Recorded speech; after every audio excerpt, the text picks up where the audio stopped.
next Yeah. couple hours. So anyway, as I was saying, my co-host abandoned me on Friday, so we didn't do a video. How's it going? Pretty good. Glad to be back. Yeah, we're Talk some back. Batman. We're gonna get back into the swing of things. We're picking a momentum here, and we have a new Batman show to talk about. My Adventures with. Wait, no, that's the other guy. Um, so you were more excited for this than me, but I will just come out and say I was wrong with a couple of caveats. Okay. I have some complaints. I have some questions. We're gonna get all into that. We're gonna get into all of that. We are going to try to stay spoiler free for maybe 10 minutes. Just kind of give some general impressions for people who are curious. And then when we get to full blown spoilers, we will say something. So, Robert, did you binge this or did you watch it in chunks? I watched it in chunks, like a couple episodes at a time.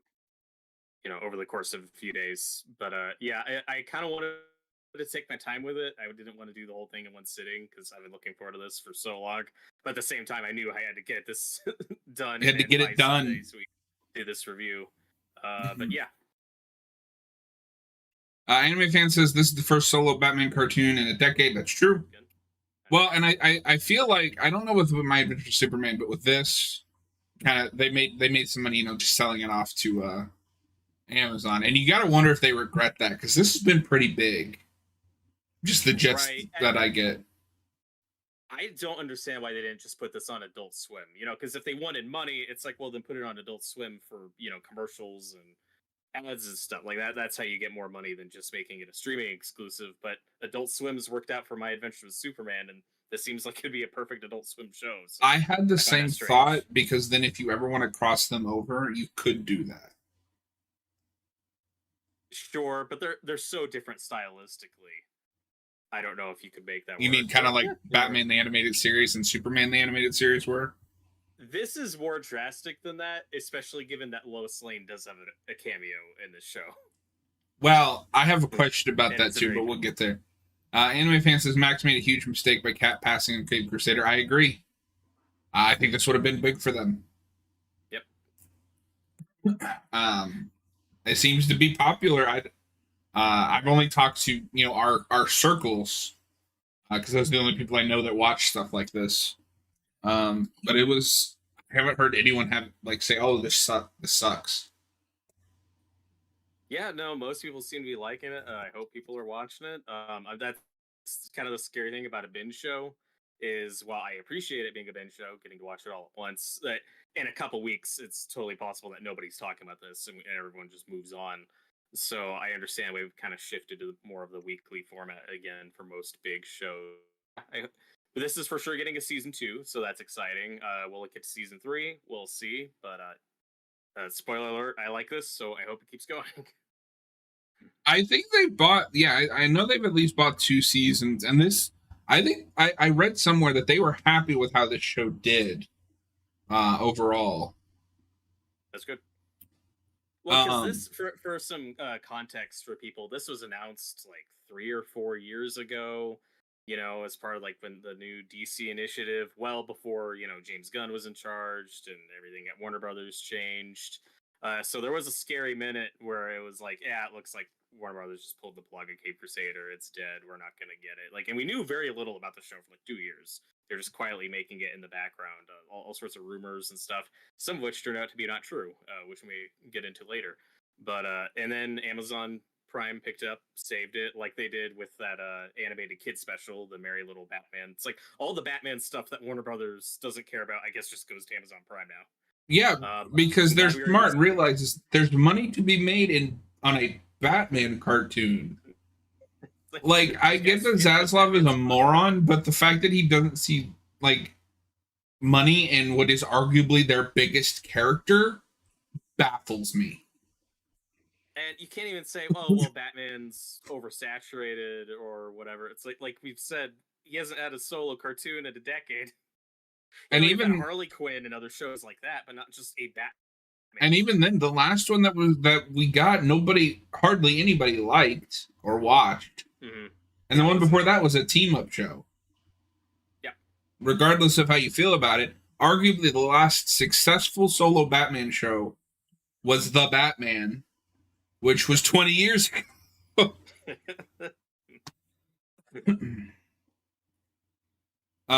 Anime fan says the fact that Max kept Kite Man and not Batman is deeply odd.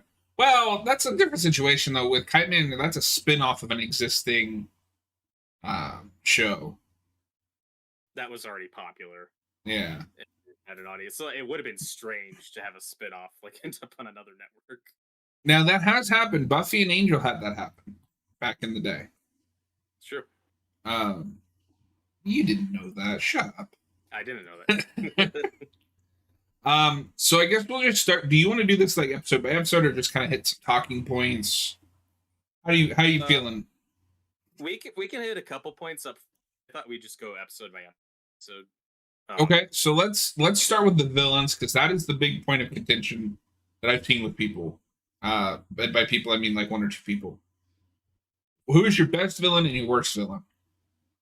Oh, well, if you know me, you know that my best is Clayface. I was very happy with the Clayface episode. We'll get to it. Also like their take on Catwoman and some of the others. Worst villain? Probably Harley Quinn. I mean, we'll get to it, but like I do have nice things to say about that episode and their take. I'm predicting I'm not going to be as down on that episode as you potentially were, but that's only like in comparison to the other ones, because most of the villains I think are pretty good. Okay. So I'm also gonna say Clayface is my favorite. It's just it's like if you made a character in a Batman show like for me, for my sensibilities. I gotta give worst to Two-Face. I don't like anything about their Harvey Dent or Two-Face.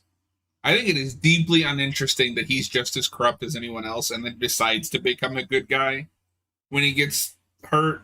And that design is terrible. We're gonna have to agree to disagree there. I like the finale quite a bit. I like the finale. I don't like episode 9. I mean, I kind of want to save it for later, but I think making the scarred half the good side of Two-Face, I think that's an inspired choice. I like that a lot.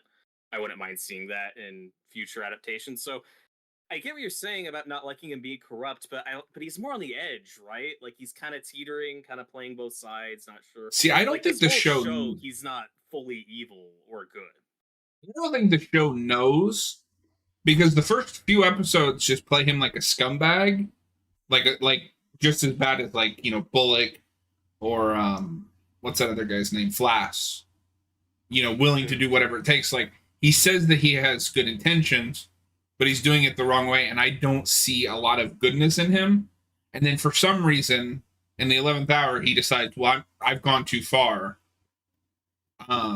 Which maybe is an issue with just how few episodes the season has. There's no, like, build up to this. He just decides, oh, no, this is where I draw the line, and that's why he becomes Two-Face. Maybe a little bit more build up would have helped with that. It's not a take about Harvey that I care, and we didn't keep...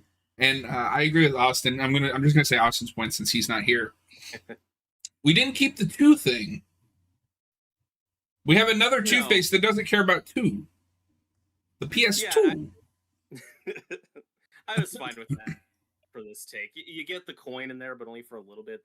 They don't use the coin a lot. The coin doesn't mean anything either. It's pretty standard Harvey Dent stuff.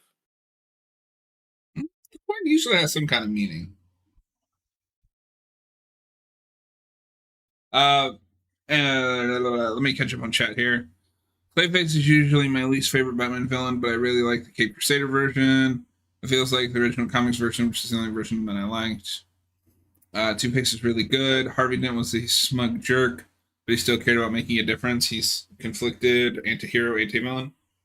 See, he says that he cares about making a difference, but then he goes and gets like bad people off of charges. And like the show is portraying, no, this guy is just as corrupt as anyone else. But then because we need him to be Two-Face, well, now he's hit that line. Well, we're only seeing him, you know, through the perspective of characters like Barbara and Bruce, who kind of have already formed their own opinion on him. So I don't know that. But even Bruce, who is his friend, says that Harvey has always like been over that line. Yeah, but interpreted their friendship as a little bit more manufactured or kind of a front on Bruce. Well, and we'll talk about this Batman because this is like the coldest Batman that I've seen in a long time. I think Harvey thinks his friendship with Bruce is genuine. Mm-hmm. But I just don't understand why that guy is the line. Maybe I'm misremembering. So I will say I watched this over a couple days, and then I tried to binge watch it today, but I miscalculated time, so I only got to see the first 7 episodes this time. So I've seen this season 1.5 times. So I did not get back to the Harvey Dent stuff. But I don't remember there being a real reason, like, why is he drawing the line here? Like, why this guy? I don't know. I mean, Bruce says later that he hangs around Harvey just to kind of observe and be close on like what criminal activity that's going on and a lot of the cases and like the legal side of Gotham. No, I'm saying why is because the whole reason that he gets acid thrown in his face is because he won't play ball with Thorne mm-hmm. and get this criminal off the charges, which we've seen him do before. So why is he drawing the line here? Yeah, I don't know. It just played for me. I need to rewatch it again to kind of follow the steps of what. Yeah, you bastard. Choice, but it tracked for me when I was watching it. Oh, fair enough. There's also a lot of Aaron Eckhart's Harvey Dent in his Harvey, especially at the beginning. Yeah, and if you're not a big fan of that portrayal, you're probably not going to be a big fan of this one. This is also looking at Long Halloween a lot, like everything does. So I need to read that again, but I don't think that comic does a lot with the 2 gimmick either. Harvey, when he has his turn at the end of that story, has kind of a very specific target and motivation. It's just revenge. So it's very similar to this, where he's just kind of motivated by revenge. But I like the Dark Knight version, but what I like about that is the tragedy. And I don't feel bad for this guy. I think I'm supposed to, but I don't. Fair. No, I question killing off such a big. Mild spoiler, but I question killing someone, but we don't know who yet. So do we want to just start going episode by episode then? Yeah. So we're gonna just move into full spoilers. Oh no, actually, one more thing: favorite episode and least favorite episode. Well, I kind of already gave it away with my villains. Favorite episode would be episode 2 and be a villain. Like I said, there's some other good ones in there. I like the Catwoman episode. I like the finale. And then least favorite is probably the Harley Quinn one, the stress of her regard. That one didn't do much for me, though. Again, I will have some nice things to say about it. I thought some of the choices there were interesting, but just compared to the other episodes, that one was probably my least favorite. And I've been looking forward to the show for years. And I'm just so happy that it's finally here and just get to watch and enjoy it. I'm not blown away. I should say up front, like, I didn't think this was an amazing show, but I thought it was very solid. I think it's a good first season, and there are some good gems in there. Like, it's got a brilliant pilot. Like, that pilot is a solid pilot. Great way to introduce yourself into this new show. Mm-hmm. Yeah, I love the world. I love the tone and the aesthetic, everything they're going for. Bruce Timm said that he wanted this to be like the old gangster noir pictures crossed with the old Universal monster movies, and it totally shows. It's a perfect blend of that stuff and like old action pictures and action stories and stuff. And as someone like me who grew up on a lot of Golden Age Batman with the comics and the old movie serials, this was just a treat for me to get this specific aesthetic for a Batman show. It's something I've wanted for a long time. It's not exactly how I wanted it. There are some surprises here, some choices that worked for me and some that didn't, but I'm just happy to have the show, just to have a new Batman show. I think it's very good. Not amazing. There aren't any 10 out of 10 episodes here for me personally, but I did enjoy the ride, and now I can't wait for season 2. I think this is a really solid start. Okay. So there's 2 10 out of 10 episodes for me. I think I'm going to surprise you. As much as Clayface is my favorite villain, it's not my favorite episode. Okay. I think the Nocturna episode is my favorite episode. It's a good one. And I think that's because I'm glad that you're here for this, because you did have that Golden Age experience. I have never read Golden Age Batman, so I'm looking at it with lenses like, that's not an Easter egg for me. It's just like, it's Batman stuff. But man, the ending of that episode is so good. Yeah, it's got a great ending. And then conversely, my least favorite episode is episode 6, the ghost horseman guy. Oh, Gentleman Ghost. I thought it was pretty good. This is the first time I've seen this guy, and I don't know. He feels kind of out of place with the rest of the villains they're going for. And it gets really melodramatic at the end, which I think this show is a little bit above. Okay, so we're going to be moving into full spoilers, everyone. So if you have not watched this show yet, highly recommend it. You go watch it. Robert, we're going to get the tough discussion out of the way first. And we did not plan this or anything. Robert has no idea what I'm going to ask. Do you think this show is trying to have its cake and eat it too with the setting? No. I'm gonna say no. Why do you? Okay. So this is a very 30s piece, right? Mm-hmm. And this is why I said this is a tough discussion, because we're kind of we're going to be skating some lines here. But we have a black police commissioner and openly lesbian people, girls, women, whatever, in the 30s. Say it's the 30s. I'm throwing out a decade, but it's very clearly, a older, 40s, 50s, somewhere in that time period. There's nothing modern about it. Okay, can I plead my case for why those choices don't bother me?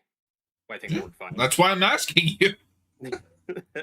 It's because for me, this is all, the setting is purely aesthetic. It's a lot of people in fedoras. We got old-timey radios, old-looking cars, but it's all just aesthetic, surface-level stuff. This is not going hard as a period piece. And what I mean is there are very few references to stuff that was politically going on in the 30s, like actual historical events.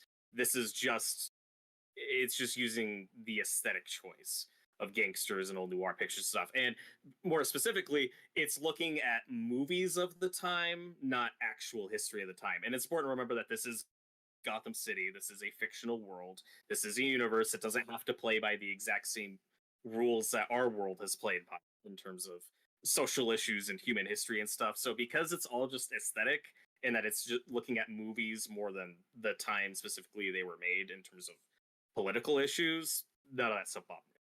Okay, so I'm gonna fight you on the political thing for a second.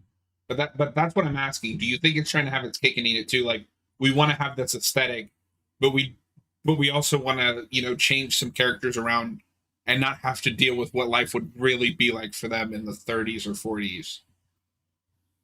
Yeah, like it just didn't bother me here. It does bother me in something like Superman Red Son, where that's a story very informed by the time it's set in, with the backdrop of the Cold War and Russia and everything going on there. Like, that's a lot more specific. This is, again, it's purely aesthetics. It's just outfits and technology, not, our history with slavery or social issues or whatever. I can't believe I'm arguing this side, because it didn't bother me at the end of the day, but I feel like it's important to talk about. I think you could make the argument that that's a little bit lazy. Like, if you're gonna ape this aesthetic, like, I don't know, go all the way. Like, make a show, especially in Gotham, which is supposed to be the most corrupt city on the planet. Life should be very hard for Gordon, not just because he's an honest cop, but because of his skin color, and that's why he is like the beacon of the GCPD, because he can rise above that. Mm-hmm. And we deal with the corruptness, but it can't decide how idealized it wants this world to be.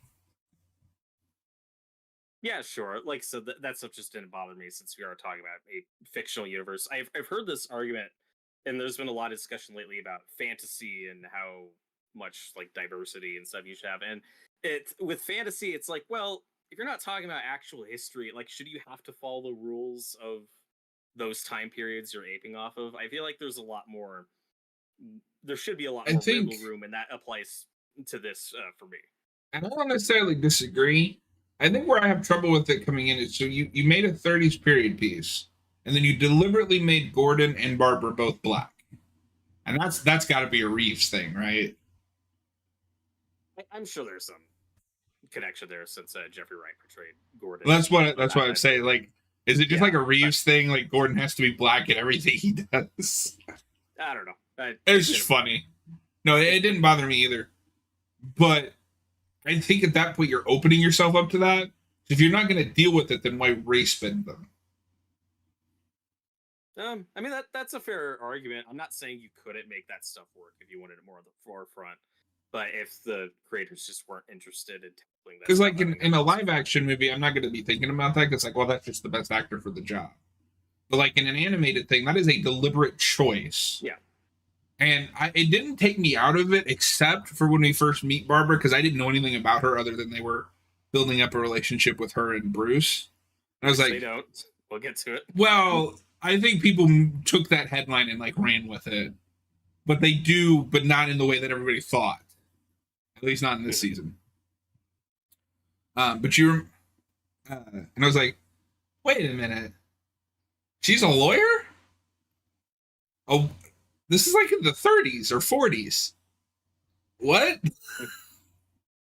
I would have liked to see this maybe deal with that, like maybe not 100%, but like be like, oh, some of these characters have that 40s, mindset where a woman can't be a lawyer or a black guy can't be a police officer, and like show that they're wrong. Mm. Look, I mean, if they wanted to tackle those issues and kind of put that more in the forefront, like I would have been fine with it. But And you have the characters right there, Bullock and Flass. Mm-hmm. Yeah, and for anyone whose issue with the show is like diversity and stuff, it is worth noting that we made Flass a black man, and he's a very, very bad person in this show. So Yeah. if anyone has any issue with taking these white characters and portraying them with people of color, it's like, hey, I think there's a good balance here, in terms of how they handle inclusion and stuff. I feel like Cape Crusader is meant to resemble the 40s, but it's not fully realistic. Yeah. Cape Crusader has a person in a bat costume finding a ghost, so not being fully realistic for the standard of the time period doesn't bother me. Okay, with all due respect though, that's a cop out. We live in just because it has a superhero doesn't mean it can't handle real world issues. No, I'm not saying this show. To be clear, no, I'm not saying it can't. I'm responding to the chat, Robert. Yeah. Robert, I'm responding to the chat. I know. We're live. Especially in a post Dark Knight world that deals with real issues. It's played The Gentleman Ghost. The show's oldest character is a bigot, so it's possible that Gotham City used to have bigotry, but is he? Is it? He's not really a bigot. He just looks down on poor people. Not like a specific. But anyway, he's not a good person. That's all that matters. And then he possesses Alfred, and Alfred gets all melodramatic about it. You have to kill me, sir. Their Alfred's great. He is. He's always great.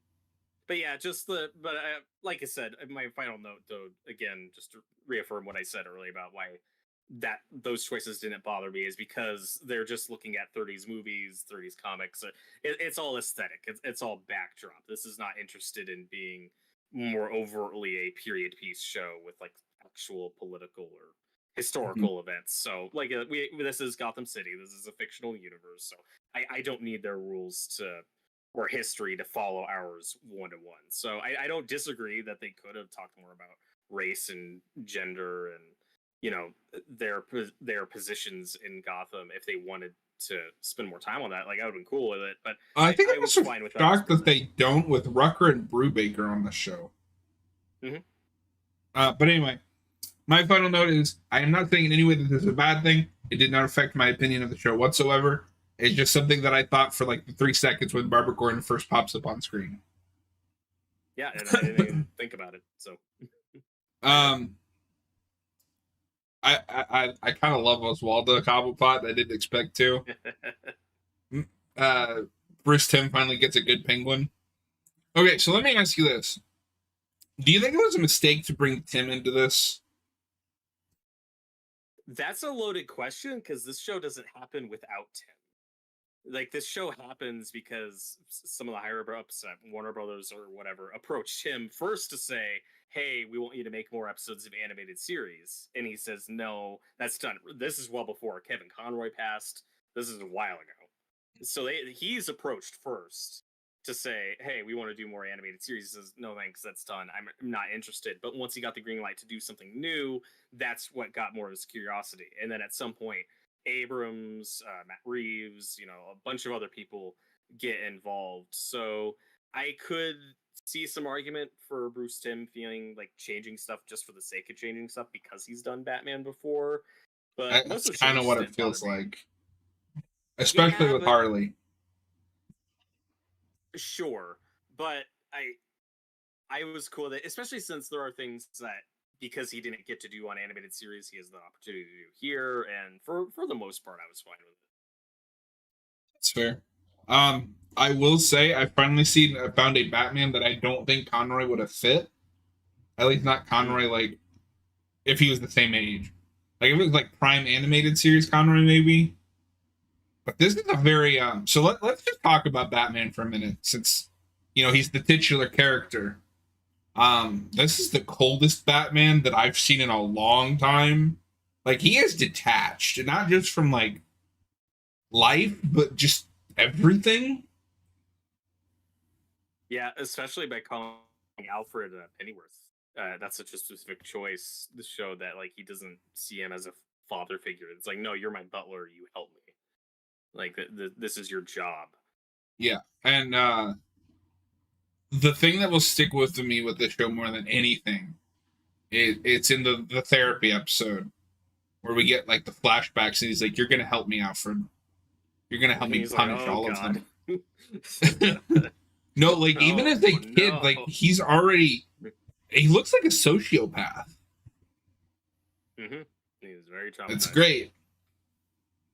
And Alfred's design's great. It's more of a portly Alfred, but he looks like his Golden Age version, even though he's written and portrayed much more like his. So again, this show also mixes in a lot and does its own spin on things, like we're going to talk about with Penguin. But like Alfred, he's more of the modern, what we think of as Alfred, as raising Bruce and always being there at the manor. But appearance-wise, he looks more like his first appearance, which I think is neat. And yeah, I like their relationship a lot. But you're right, this is a very cold Batman voiced by Hamish Linklater. If you've seen the Midnight Mass, that's probably what you know him from. He's great.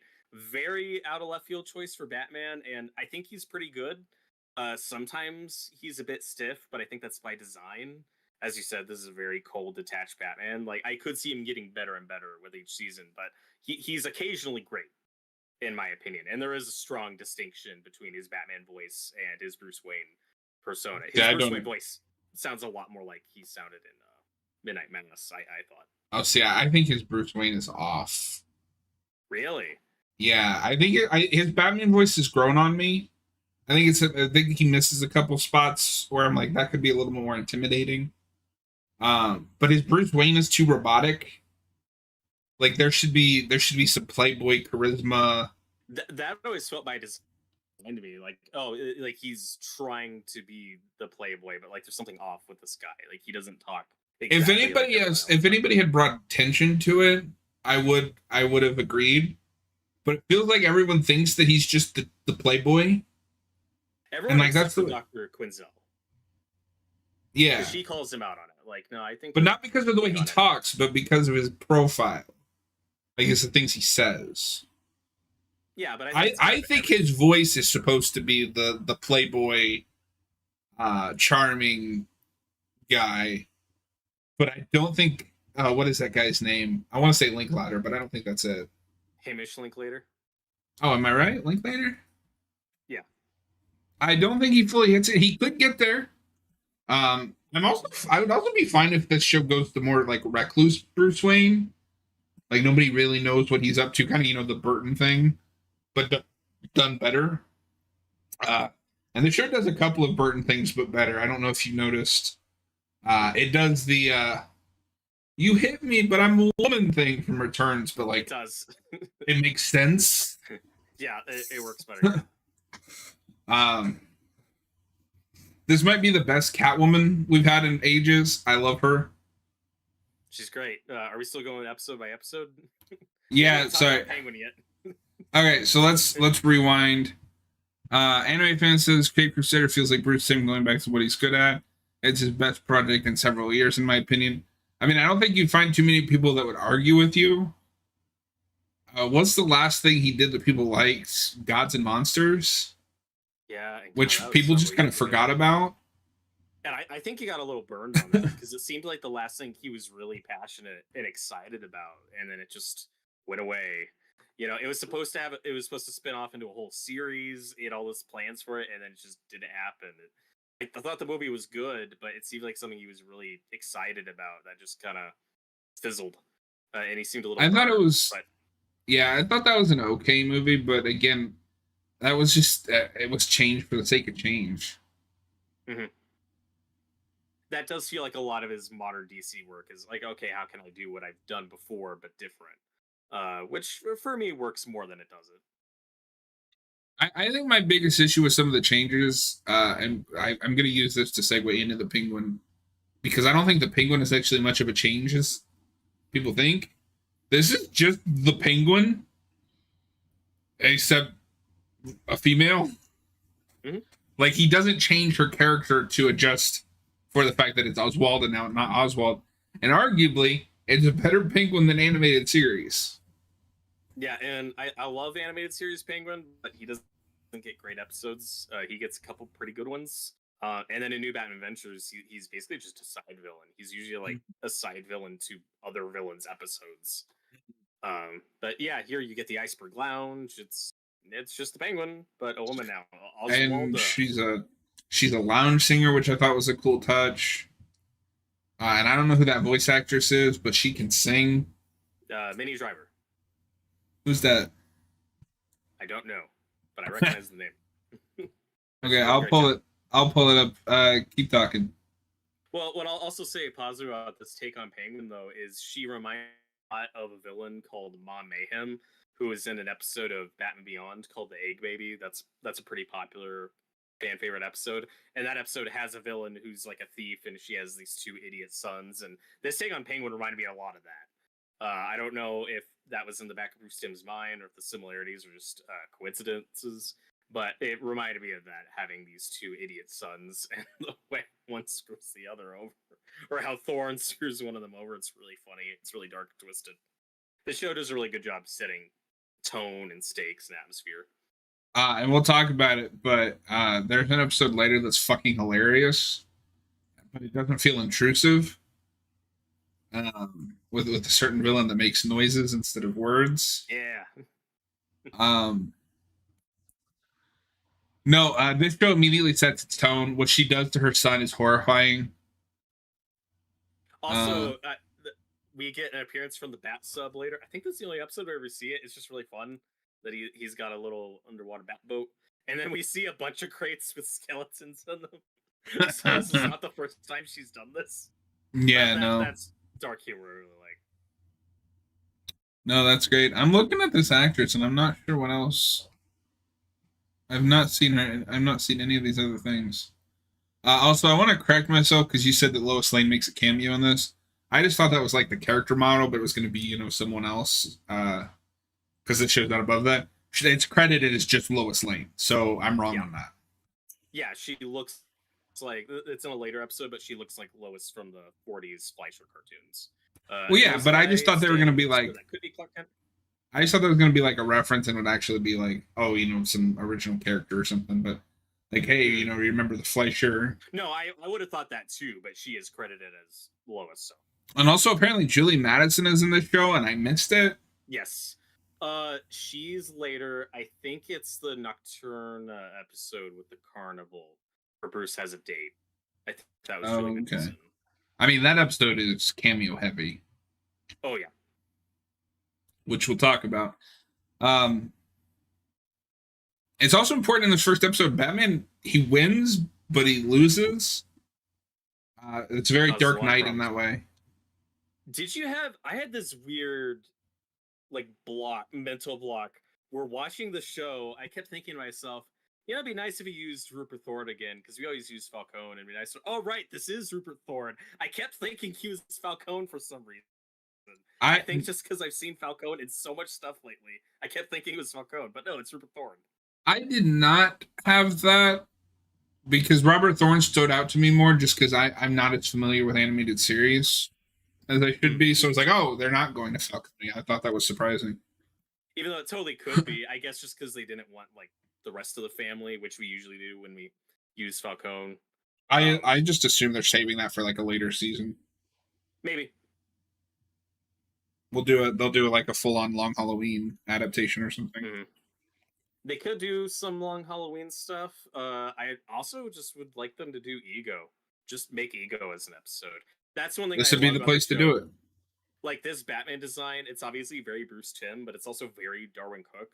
You know, who was involved with some of those later DC cartoons. So it's like, man, I love this Batman character model so much. There are even times, especially early on, just when he's fighting gangsters, like, oh, this feels like more of what could have been a tie-in to the '89 movie than animated series, just like visually, you know, with the big ears and like fighting gangsters and stuff. But I love this Batman design so much, and there are some. This show, as we discussed, puts its own spin on a lot of things. But when we get to season 2 and beyond, I'm like, man, I just want an Ego episode, you know, or some other just random comic book stories. Like, just do an episode adapting some different comics. I think that'd be really neat. This would be the place to do it.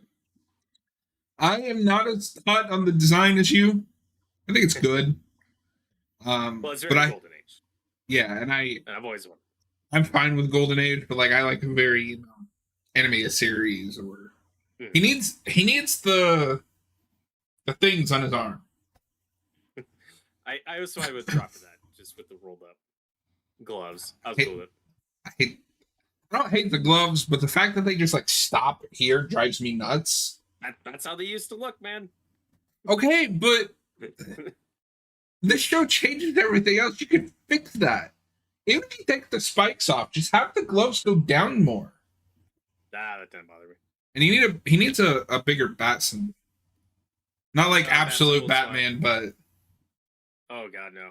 I mean, can you imagine if you just had like a bar on his chest? Ugh, that design. No purple gloves. Yes, purple gloves. That would look so out of place in the show. This show could have. I love the intro, the opening credits. I think the music's fine.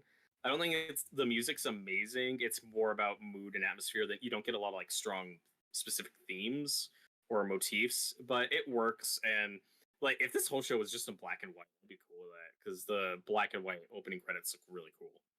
So, side tangent here for just a second. It's funny that you mentioned that. I was watching Cap watch these first 2 episodes, and he was losing his mind over the music. That's cool. But anyway, do you have anything else we really want to talk about with episode 1? No, I think we're good there, because we're probably going to be on episode 2 for a while.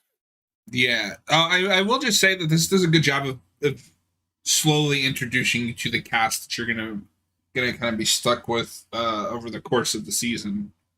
Yeah, and we'll get to it later, but I don't. This is clearly a show that's more interested in focusing on Batman's adult allies, like your Gordons and Alfred. Like, this doesn't seem like a show that's ever going to do a real Robin at some point. We'll obviously get to why in a later episode, but I guess hypothetically this is that could put on a costume at some point, but it doesn't seem like that's the direction they're going. But yeah, what do you think? I think you could be right. They do have an out, because I'll speak vaguely on it. They don't name every single one of the kids in that episode that I know of. I think they just named 2. 4. Oh, do they say all of their names? Yes. Though Tim Drake's a pretty noticeable one that's absent, so maybe he'll be. I would like to see them do a Robin, because I don't care that this is Golden Age Batman. The character path should be that he's like cold and detached, and then Robin comes in and helps him kind of rediscover how to fit in with, or like not fit in, but become more of a classic Batman. And you can't tell me that they're not at least thinking about that with how this season ends. Right. Like, this is a Batman that is going to get to that place of where he can admit that he cares. Right. The difference is, and also, I mean, Robin comes like a year into Batman. Like, that's a very early character, but in the comic, Robin also comes before we get Alfred, before he's super close with Gordon, before Barbara's introduced. So because the show has more focused so much on building that unit of Gordon and Barbara and Alfred, that if that's the focus they want to keep on, I think that's fine. I'm also totally down for introducing Robin because I love Robin. Like if they want to get there by season 3, that's cool. But I'm fine with living with a solo Batman for a while. But I totally see your point. I don't need it right away, but I would like to see that at some point. I also wouldn't like be worst show ever if Robin didn't show up. Season 3 opens. This is Katana. She's got my back. To go that route again. Yeah, this is Robin. He does Robin things. It's Robin time. Anime fan, please don't bring Robin into the series. I don't want to see Batman putting kids at risk of getting hurt. Okay, but I mean, if you're gonna hand wave that it doesn't have to be realistic to the 30s and 40s time period, you can't then turn around and say, well, it's unrealistic that he'd bring a kid into a fight. Yeah. You can also go the animated series route. You could age him up to a teenager. It's fine. Or just have him be like, the old school, like he's the lookout, right? Like he does the recon and distracts them while Bruce takes them out. Yeah, it's all about the writing. Yeah. And it's not like nobody in this show has ever written Batman and Robin. Wah, wah, wah. Anime fan says, I wonder if Barbara will become Batgirl in season 2. I don't think so. I think she will be the Gordon. It won't be James Gordon. It'll be Barbara Gordon is like the Gordon. And then if Bruce Timm gets his way, we all know where that's going. Yeah, well, he says he's not doing that, so we'll see. Okay, so I have to say, I know people are probably going to crucify me. I wouldn't mind with this version. It's a different take. She's aged up. They're the same age. They're the same age. It's fine. I don't like that take, but at some point this story got out that, oh no, they're doing the Bruce Barbara romance again, and everyone freaked out. And as of now, the show's not doing that. Well, because he says he's not doing that. So I think the actual article was just like they were going to have a relationship, which everybody took to mean, oh, they're going to sleep together. This Bruce is not in a position to have that kind of relationship. But I think if you're going to do that anywhere, to just get it out of Bruce Timm's system, do it here. You've gotten yourself an out. I wouldn't be upset. I don't need it. Yep. I don't really want it. Just do it. This is a Batman who's not even that into Catwoman yet. So we'll get there, but because it has one of my favorite moments in the entire series. But the next episode is And Be a Villain. Where to start? The episode that was made for us. Yeah, so this is just a Giallo film in 25 minutes. And in some ways is better than most Giallo films because it's only 25 minutes, so you don't have to pad the runtime. Clayface is wonderful. They're allowed to go heightened enough that he can just turn into people, or at least disguise himself. Yeah, I think they hit a good balance here. This is the prototype for if Reeves does Clayface, right? If this was his take on Clayface, I wouldn't mind still keeping that sci-fi element where he can change his face and disguise himself as other people, but not going overboard where he doesn't turn into a big monster, he doesn't make weapons and stuff, which I love. I love Clayface. That should be the DCU Batman. Yeah. Clayface. Well, no, this is closer to what I would think the Batman would do. Yeah, for sure. And I was wondering how they go about Clayface, because visually he's just Golden Age Basil Karlo, original Clayface. He didn't have powers. He didn't even really wear disguises. He just had a clay mask disguise that's a reference to a movie he was in. The Clayface powers don't come until the second one, Pagan. And visually, he just looks like Golden Age Basil Karlo Clayface, but also with a red scarf, probably as a nod to the Shadow, an old pulpy hero. But I was wondering how they go about it, because they do give him powers, which the original didn't have. And also, it's kind of a mix of Basil Karlo, Golden Age Clayface, and Preston Plain Clayface from the Bronze Age, who's my favorite from the comics. Where that Clayface, his motivation is he was born deformed, and to society norms, isn't an attractive person, and wants to find a way to be able to change his face to look attractive to win the heart of this woman. So they incorporate that element, and there's a scene that plays out very similarly where he gets the procedure and it works, with his face starts to melt, and it's awesome. But they also tone this down where he's more like who Clayface is partially named after. Basil Karlo, the name is riffing on Boris Karloff, Frankenstein, and Basil Rathbone, who's in a bunch of other 30s movies, like including Son of Frankenstein with Boris Karloff. But his appearance-wise, their take on him felt very Karloff-inspired, where he's this popular thespian actor who everyone says is great, but gets typecast as villains a lot because he's not like a traditional-looking, leading, handsome man, which is very sad, even though he's this brilliant actor. So everything about Clayface, how they mix those two versions, just worked for me. And it's also a giallo film where he's running around killing people, and it's great. And this is written by Rocca. Yep. So of course it's a Montoya episode. I like their Montoya a lot. That's not a character I know a whole lot. I think I've read a little bit of where she becomes the Question. And then I've read a couple of like one-off Batman or Batwoman stories where they're dating, but that's not a character that I know super well because like Nolan doesn't really do Montoya. Like you get Ramirez, which is kind of a Montoya stand-in, but she's also like a background character. She's also corrupt, so I get why. Since they go in a different direction, I get changing her name for that. Yeah. Well, that didn't stop them with Flass. Because he's not corrupt in Nolan's movies. Are you thinking of someone else? Because Flasson begins... No, I'm not Flass. Sorry. What's that guy's name? The Chief. Oh, Loeb. Loeb, yes. They just do Loeb, but he's not really...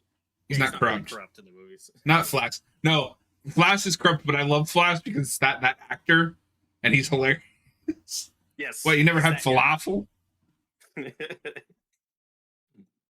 I really like Renee Montoya and Crusader. I feel like Crusader gives her more to do than animated series did.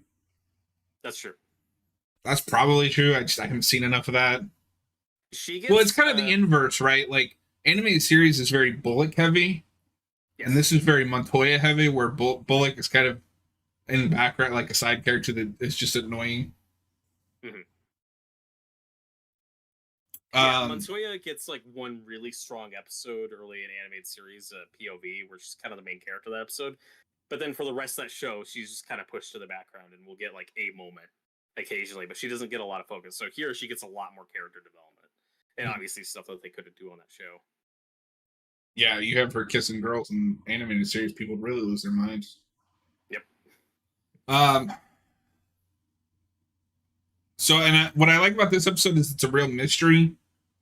Which again, I can't help but just feel that's a Reeves thing. Because he obviously, he made a very detective movie, Batman. And it's hard to say how involved he is in this overall. I'm just speculating. But like this feels like a concept episode for a Reeves Batman movie. I would love that. Yeah, it reminds you like, oh right, we don't get a lot of murder mysteries episodes of Batman because most of them are made for children who can't do murder mysteries. That's why Mask of the Phantasm stands out because hey, actual plot about a serial killer. So even though it's debatable that's a mystery, I think everybody in that movie is just stupid. But sure. Well, and did the fake out get you? Because we're doing these different twists on all these characters, I did wonder for a minute, like, oh, are we actually killing off Basil Karlo and going in a different direction? I was very satisfied with where we went with that twist. I did fall for that just because Bruce Timm is not against like introducing another version of a character as a red herring. Mm-hmm. And then like, oh, the actual one is this other version. But I also don't know any of the other Clayfaces. There's a lot. Yeah. So it's like, oh, Basil Karlo, he's probably going to be like a red herring because isn't that who Clayface is in animated series? No, that was Matt Hagen. Oh, okay. That's the second one. See, I don't know anything. There's too many clay faces. Simplify it. Too many clay faces. They tried. But no, and I thought that was a cool way to kind of throw you off, because it's the Giallo thing, right? You think you know who the killer is because it's really fucking obvious, and then they throw the red herring. You're like, is it that obvious? And then by the end, you've gone full circle. It's like, yes, it was that fucking obvious. That's awesome. It's so brilliant and so simple, and would be perfect for a movie where it's like, oh, some of his victims, one of his victims he killed. He used the putty, the clayface material to change their face to make him look like Basil Carlos, so people think Basil Carlos is dead. That's how he fakes his death, and then keeps killing people and impersonating them. Like, that's just really clever. And I think that was a great idea to make this the second episode. The first episode, you kind of get a grounded, street level mobster episode, and then immediately you move into the like pseudoscience. Like, yes, there's clay that can turn into people, and this guy that looks like a rotting skeleton is Clayface. Mm-hmm. Maybe they should have done the ghost episode a little sooner. Just set that. I don't know. I don't care about the ghost guy. Like, it's not interesting. It's not my favorite portrayal of him. I love him in other stuff. I'm biased because I love Tillman Ghost, but I was just happy to see him here. That's fair. But I do like, though, that this show and its 10 episodes, like, okay, you get your sci-fi episode, you get your ghost episode, you get your vampire kind of episode. I like that we get to dip in a few different genres just to this one season. The Nocturne thing also made me laugh because I never heard of her until like a week ago. I don't remember if I told you this, but Josh asked to do, or Doolittle, sorry, asked to do the Nocturne issues, and then the show came out and does Nocturne. So I had no basis. Yeah. Well, and that one's interesting though, because that's a villain Tim wanted to use on animated series and wasn't allowed to. Although his take on her, because vampires, I guess it could have gone the whatever they did with Morbius in that Spider-Man episode. Okay. Yeah. And then it's interesting though, because he really ages her down. Like, she's a lot older in the comic, and here they make her more of a child. So that's kind of that was interesting that they put that twist on her. But back to episode 2. Yeah. Do you have anything else you really want to cover on this, other than just the fact that it's an awesome Giallo episode? No, I'll just rattle off some like movie references I noticed. Okay. Our damsel in distress of this episode, her death trap is this pendulum, which is obviously a reference to Edgar Allan Poe's Pit in the Pendulum, which was adapted in a movie version with a bunch of his other stories called The Raven, that had Boris Karloff and Bela Lugosi in it. I still need to see that one. But did you just say Bela Lugosi? Bela Lugosi. It's Bela Lugosi. Oh, I say Bela. I've said Bela and Bela. I don't know which one's the correct one. I've never heard anybody say that before. I was like, wait, what? I don't know which one's the correct one.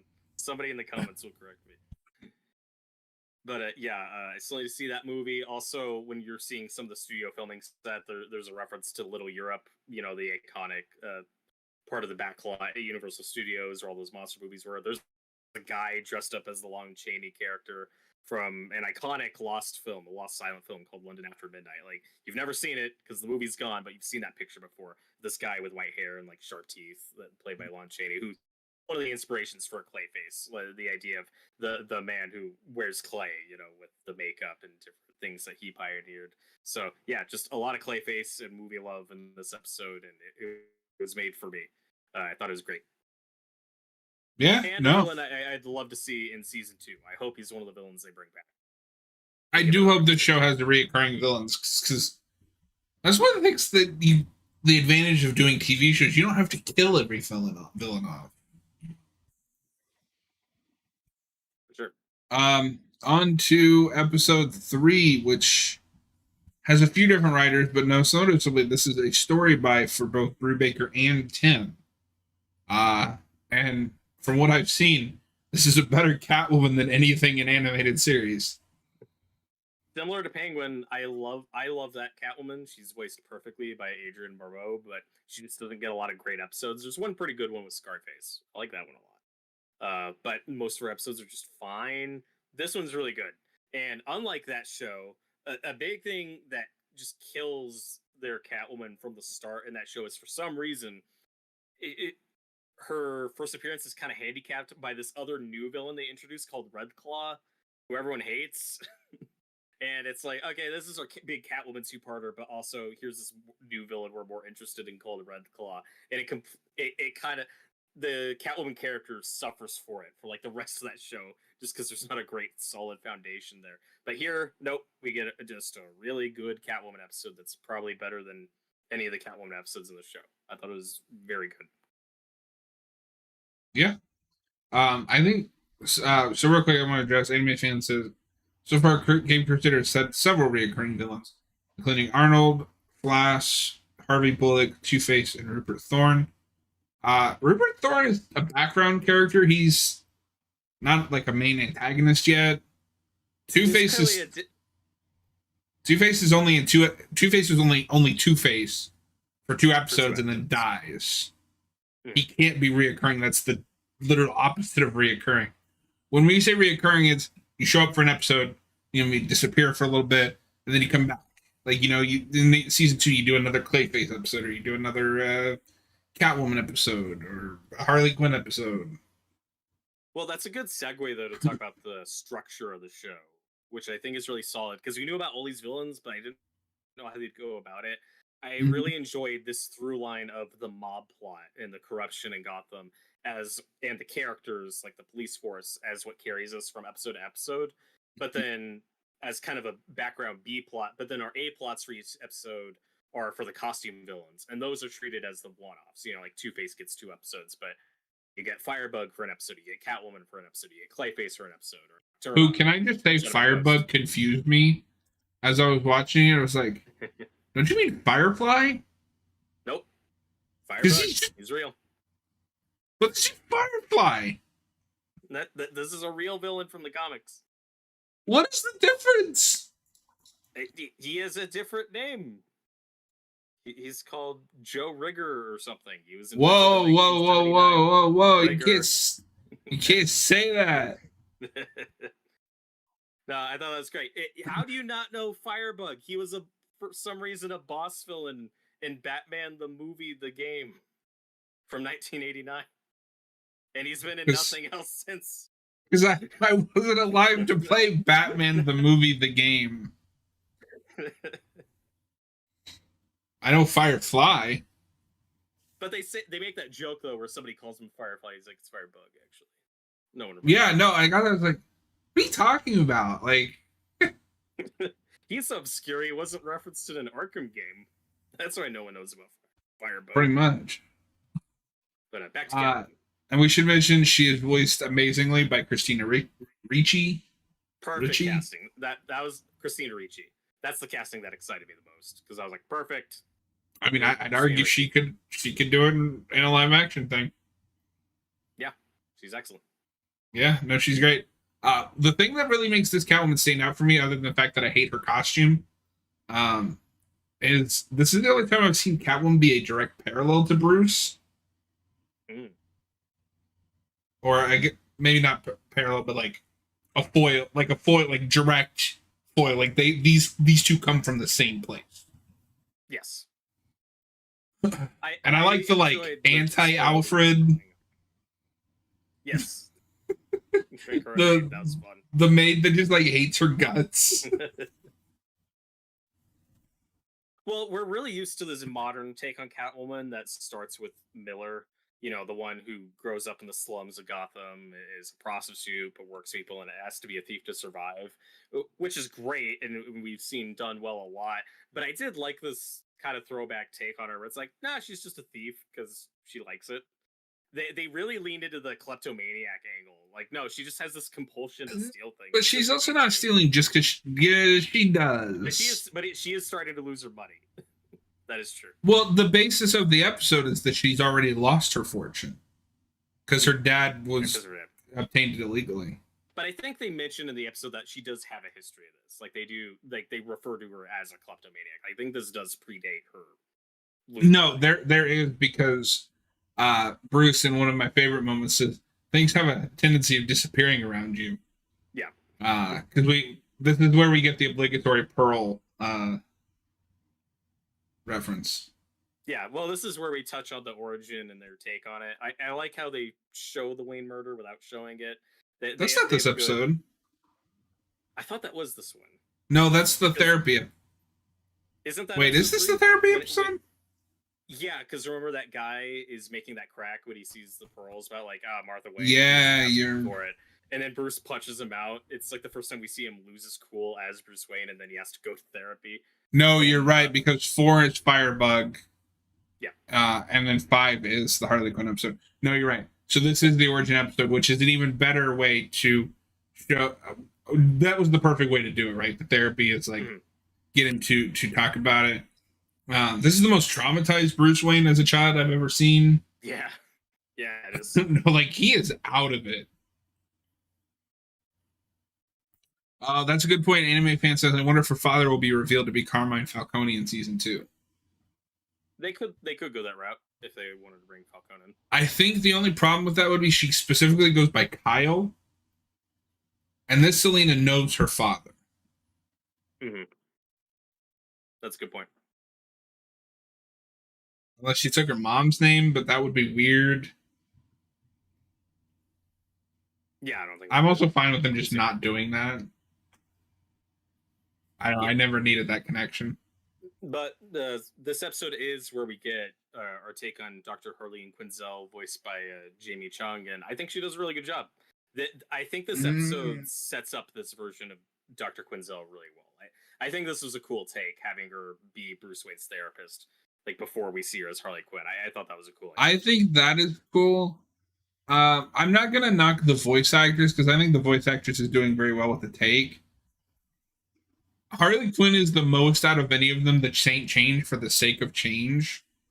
Like, okay, what was the animated series Harley? She was very energetic, a little bit dumb. Okay, a lot dumb. And kind of annoying. What are we going to make this new Harley Quinn?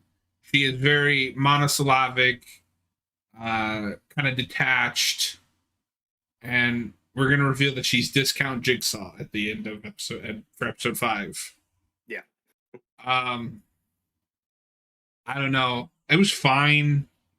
I like the stuff surrounding the her episode more than her herself. And I don't even mind if it was like she starts out that monosyllabic when she's Harleen Quinzel. But also, I have a question, and it's going to sound a little insensitive, so I'll save it for when we get to episode 5. And then you get her to a place where she is, the more like energetic, kind of crazy Harley. I just needed something more than monosyllabic Harley Quinn. Like, who asked for that? Yeah, I was like, so that's probably his favorite episode, but I was fine with it. But it was funny to see that no, this episode I think is a great like Harleen Quinzel episode. Okay, so I'll ask this here then. Okay, so Harleen Quinzel is already an out there name for like a white woman in the show. Do you believe that Asian couple named their child Harleen Quinzel? I don't know. I'm not an expert. No comment. Like, that just thought came to me. It was like, wait a minute, you changed that, but like, would that make sense for her to be named that? She could be mixed race. I don't know. And then, like, would her parents name her that? And why is it believable that white people would name their child Harleen Quinzel? Well, no, you know what? I'm gonna fight back on this a little bit, because her parents' last name would have to be Quinzel. How many Asian people do you? Presumably.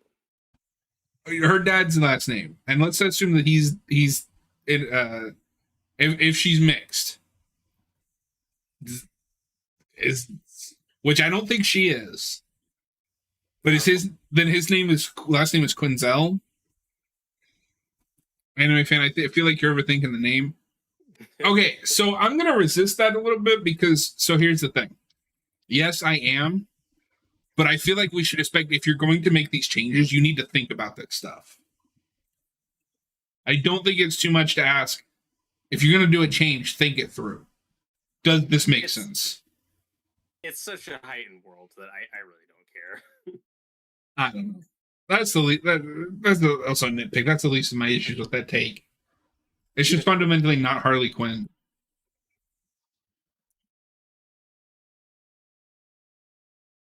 But no, and I like how bad Catwoman is at like everything. Keeping her identity. Keeping her identity, escaping Batman. But no, my favorite. This has my two favorite Batman moments in this whole show. I love the one where she kisses him and he's like, "You're wasting my time," or something like that. And at the end, he's like, "Gotham is free of her nonsense." They even say like she'll be back. Like that's when I'm pretty sure we'll get another Catwoman episode in season 2. Just where they say, yeah, she'll be back. And but I do like the way she gets more comic booky and escalates throughout the episode. Because first she's like, I want gadgets, so then she starts using weapons, and then she customizes her car to make the Catmobile or whatever it's called. And the Catmobile was great. That was great. And at the end, I don't think they explain this, and I don't care. She just gets a Black Panther to attack him. It's just so comic book Catwoman. I love it. Where it's like, and where Batman's like, I didn't think I'd have you doing this today. Although I don't know if you had this for the first time I watched that episode. I thought because she says she makes a comment about the Batmobile, right? Like, I want one or something like that. So I thought she was gonna steal the Batmobile. And then she shows up with the Catmobile, and I was like, did she steal the Batmobile and like modify it? I don't know if you had that, but that is a thought that I had for a minute. No, because she has a line about like customizing her own cars. She says it to her maid, so that didn't throw me off. Yeah, the maid that despises her. Yeah, no, this is a Catwoman who's just making Bruce's day really hard, and I really enjoyed that. No, and it's really smart to introduce Catwoman this early with a Batman that doesn't give a fuck about like romance or, you know, anything. Yeah, and you don't like the costume, but it's 40s. It's very classic. If you want more classic takes on villains, but this is. I think you can update that a little bit. Like, I think it doesn't have to be that aesthetic.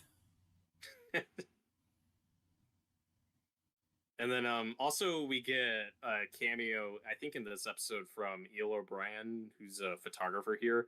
That's Plastic Man in the comics. I don't think they're gonna go that route in the show, but there's so many DC cameos in the show. I don't know what's set up or what's just meant to be cameos, but he's also voiced by Tom Kenny, who also voices Firebug and voices Plastic Man in Batman the Brave and Bold. So that was fun for me. But when they said his name, O'Brien, I was like, that sounds familiar. Brian. There are so many just DC Universe characters that. Well, you must also be excited that Brave and the Bold Batman is Harvey Dent. And DJ Vader, yeah, and I think he does a good job. I think he's okay. They underplay Harvey too much in this. Like, I think we'll get to it, but I think the Burnside needed to be needed something else.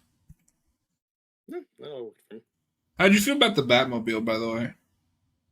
I liked it. It's very simple, obviously very 40s. It looks like some of his older cars, except, you know, his first car in the comic was red, but they keep it black here. So it's kind of a mix of a couple different designs. It's not my favorite, but I thought it was fine. I love that in the first episode, I forgot to mention this, he just hits people with the damn thing. Yes. Yeah, that was very violent, reckless Batman. Yeah. Pennyworth. I found a vampire. It's an angel.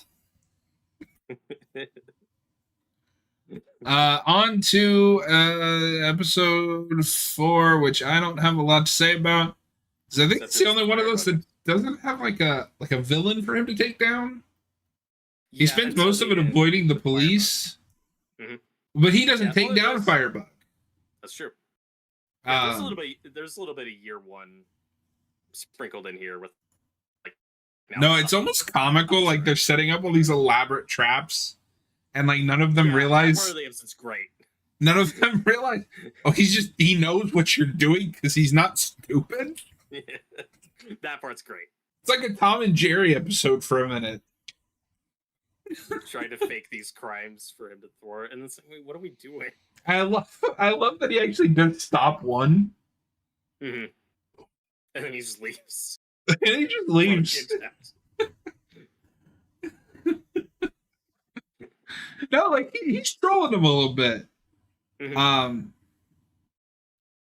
And then, well, this is a big Bullock and Flass episode where we start to kind of flesh them out more in this show with what they're doing and How did you feel about them Firebug. making Bullock corrupt? Not a big fan. That's one of the choices I'm not gelling as much with. I'm right there with you. I was hoping we would give him more of an arc, and maybe that's coming in season 2. But it really felt setting up a potential redemption story for Bullock, so that's why I was kind of more on board or wait and see with this more corrupt angle. I kept waiting for a character arc that didn't happen. That maybe is coming in season 2. We'll get more into it in the finale. But that's one of the. I feel like you get a brief glimpse of almost hesitation when they're gonna kill Firebug, mm-hmm. and then it never comes back. And the way that scene is shot and framed, it makes you think that what they're probably gonna do is, oh, maybe it's Flass that shot him, because we don't see Bullock shoot him. We cut away, but then we see Bullock in the window. So I thought we were doing a misdirection there, but nope. Bullock shot him, I guess, and doesn't feel bad about it. Yeah, that's disappointing. That's one of my least favorite. Yeah, I'm not a fan of that. I think his voice well. John DiMaggio, perfect casting. How did I not realize that was DiMaggio? He had a couple inflections where I was like, wait, I think that's it. It doesn't sound like, because DiMaggio usually, even though if he's doing different characters, he has like a tone. There's Bender. And yeah, his Joker's really bad about it. As much as I love his Joker, yeah, it's like I can hear the Bender and like the Marcus Phoenix. Anime fan, it implies that Flask is the more corrupt of the two, and that Bullock's basically sidekick. Yeah, I mean we get that, but like, there's just not an ending. That also feels like you're just doing that because he was the good cop in animated series, or yeah. I don't know if good cop, but you know, like he was kind of Gordon's sidekick in that show. Mm-hmm. So like, what do we do to make it different? He grows rogue a few times. There's a few stories like in Phantasm where he's really going after Batman, but yeah, most of the time he's. I also can't figure out this show's timeline. So we've got a fully grown Barbara Gordon who is a lawyer. Who's a public defender. Yeah. Public defender. That's a lawyer. Yeah. A Gordon that's commissioner. And then we've got Batman operating assumably for a couple years. But no supervillains. That's pretty common. I'm just used to that. That's what the Batman does. Because in the Batman, he's been Batman for 3 years. Gordon's not commissioner. Well, yeah, but he's still been Batman for 3 years, and now supervillain. I don't mind. So. Right, I don't mind that part. It's just weird to have Gordon already be commissioner before any of that stuff happens. That's fair because we're so used to that, like with the Bronze Age version, especially like version. The whole city's in on the take, except Gordon. Why would they name Gordon commissioner? Well, but they see later that he's set up to be kind of a fall guy, or they're like, okay, you're in charge, but really Bullock and Flass are real guys getting stuff done. We just want you behind a desk. That's not what that is. That is, I'm taking the task force away from you and giving it to them. Mm-hmm. That's not, you're going to take the fall for everything. That's just for the Batman stuff. Yeah, that's fair. I don't know. That didn't bother me just because in the Golden Age, in Batman's very first appearance, Gordon's already commissioner, and that's an early starting out Batman. So that's what they're going for. So I think that's fine. I get what you're saying though. That's fine, just from a logic point. Like, if the whole city's in on the take, why would you appoint the one guy that's not to be the commissioner? Mm-hmm. But also, what you're talking about with supervillains, I mean, we do get Firebug, and who's presumably been doing this. That's not a supervillain. That's discount Firefly. How dare you? Everyone loves Firebug. Nobody knows who that is. Yes, he was in Batman the movie, the video game. You're the only person that knows that.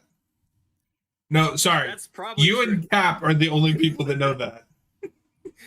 Yeah, he's like, for some reason, one of the 5 villains in the game. They picked Firebug to be one of their bosses.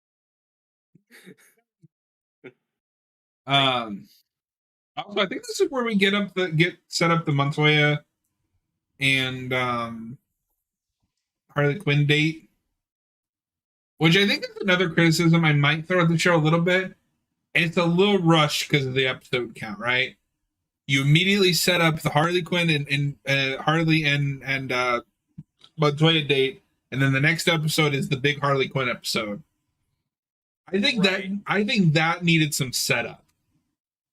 That's fair. The pacing never bothered me. I thought the episode count was fine. Do you just want to get to episode 5 since we're there? Yeah, because honestly, 4 is just kind of like it's good, but not a lot happens. Yeah, but man, the stuff with them trying to trick and trap Batman, like that stuff's great. That's the best part. And it's got a good. It's like, you idiots! Who would fall for that?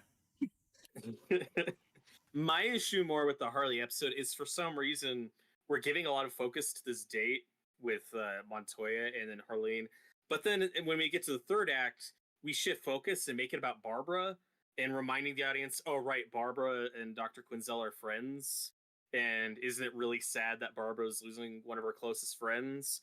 And it makes the Montoya Harleen subplot just feel kind of nothing. Like, oh, that was kind of pointless. Like, you think you have Montoya in the climax of that episode, right? Yeah. Like, you should be more the focus.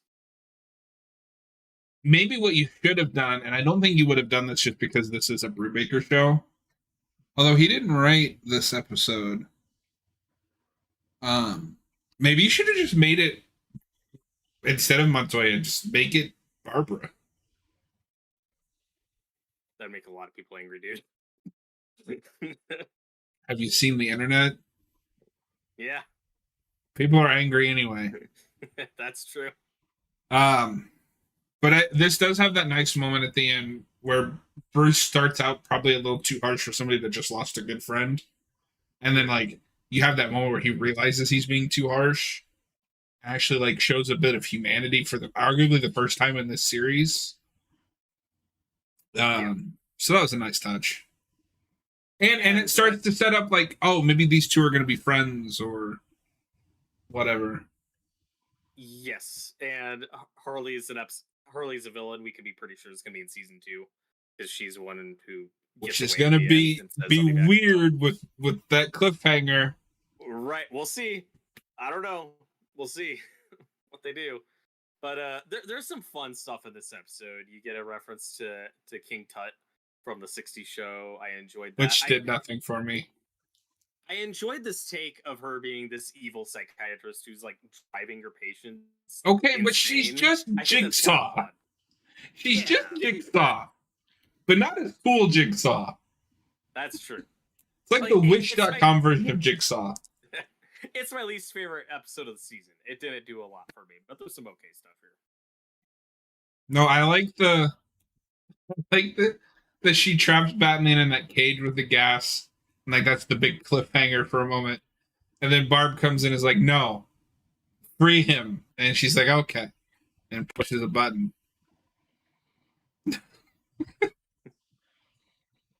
I was yelling at the TV, like, Barbara, stop hitting that with the bat. There's a bunch of switches. Start flipping switches. That was really like 90s animated series show, right? Like, just keep beating it. Anime fan says, I love the subtle reference to the two Batman actors from the 40s, Arlene Montoya and Renee Montoya, to meet her on Wilson and Laurie. Wait. Oh. Oh, gotcha. Wait, what? Harleen Montoya told Renee Montoya to So meet they say her. it's a street name or a location. Wilson and Lowry. Wilson Lowry. They do that a couple of times because there's another one. There's a lot of, and I don't remember which episode each one's from, but there's a lot of Batman references in this. Like there is a reference to Stromwell, who's a gangster in a couple episodes of animated series. There's also a Grey Ghost reference. I don't know if you caught that. Alfred's reading a book in one episode, and it's like Trials of the Grey Ghost or something. I did not catch that. Lots of Easter eggs in the show. No, No, it's all good. It's just it like caught me up for a second. There was because I noticed one of the street ones. I can't remember what street it was. I was like, oh, I think that's a reference. That's the big go-to in these like in movies and shit, right? Like you name the street after someone. Mm-hmm. Oh, yeah, that's really common in these shows. I so wanted Barbara to go, "You killed Captain Cloud." Oh man, I don't have much more to say about that episode. It's my least favorite, but I thought it was fine. It's fine. So now on to your least favorite episode. Yeah, which I'm not gonna have a lot to say about. It's the Gentleman Ghost episode. I like Gentleman Ghost. He robs poor people for some reason. I did enjoy though Bruce's arc in this one where he's like, I don't believe in ghosts. And at the end he's like, alright, I kind of believe in ghosts now. I had a question though about the end, because he just hands the ghost over to the guy in the white suit. And then he's like, what are you gonna do with him? And he's like, you don't want to know. He's like, yeah, probably not. I probably don't. I feel like Bruce would want to make sure that nothing bad is gonna happen. Yeah, who is that guy? Oh, he's from the Hellblazer comics. Papa Midnight. That's cool. I don't know if you saw the Constantine show, but he's in that. Oh, cool. Yeah, that nobody but me watched, but yeah, I should have watched it. Yeah, it's your fault that it got canceled. That is true. But they brought him back in Legends of Tomorrow, so happy ending. I don't know.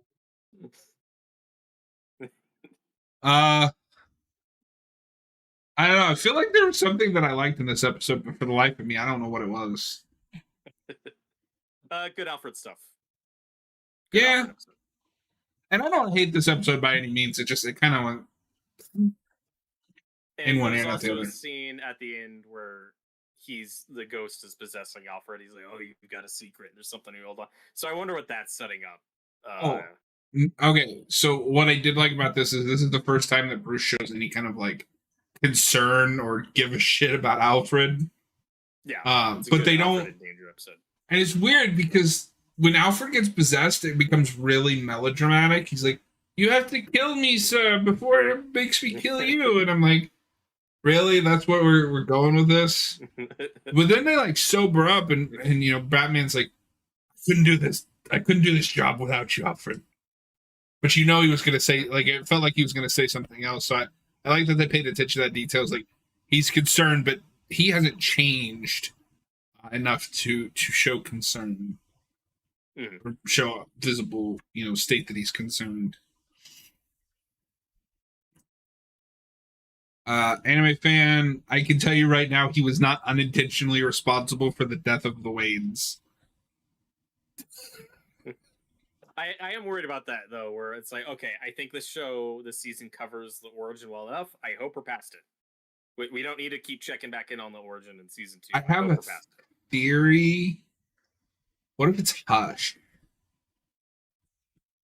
I'd be down for that. We know Matt Reeves has talked. I mean, he's talked about Hush a lot. Like, if he doesn't do Hush in one of his movies, maybe he'll use Hush here. I'd be fine with that. I really don't need him to do Hush in the Batman because that would feel like a repeat of the Riddler. Right, and it would feel like a waste of a movie. Like, we get 3 Matt Reeves movies. Let's not waste. We get 2 more. Let's not waste one of them on Hush. But you could do Hush here and do something cool. Yeah, that's fine.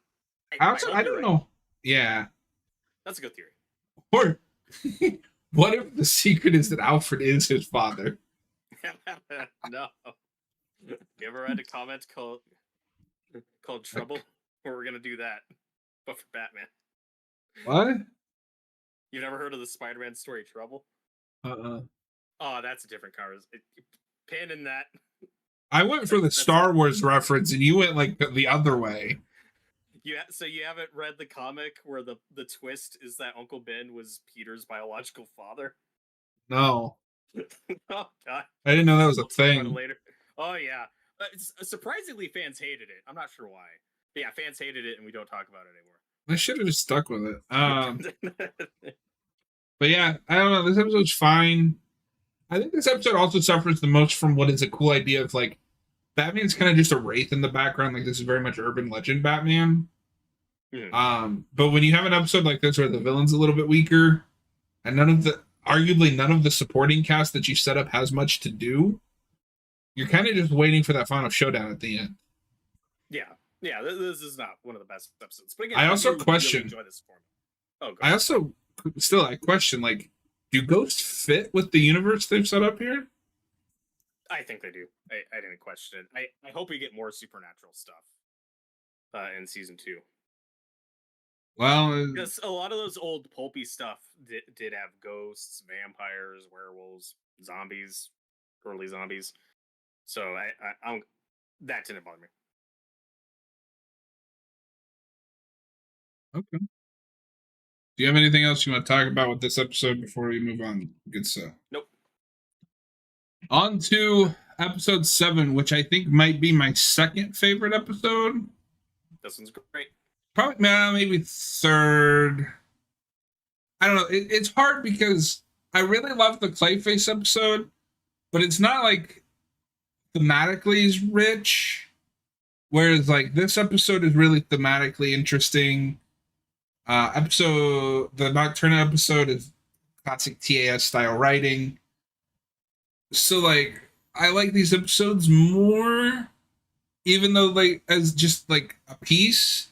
Even though I love the Clayface episode, it's probably my third favorite episode. Okay, it's a good one. This is an introduction to Onomatopoeia for a lot of people. He's great. Arrow villain. And how did we make an 8-season long Arrow show and never use this guy? Awesome. Because it was on the CW. That's Wait, did they never do Onomatopoeia? No, I mean, but that show had serial killers, and like they could have done this guy.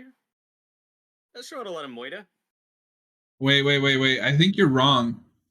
The episode of that show. Oh, okay. Never mind. This is a cop out. Okay. So all I saw was there was a wiki page for the Arrowverse Onomatopoeia.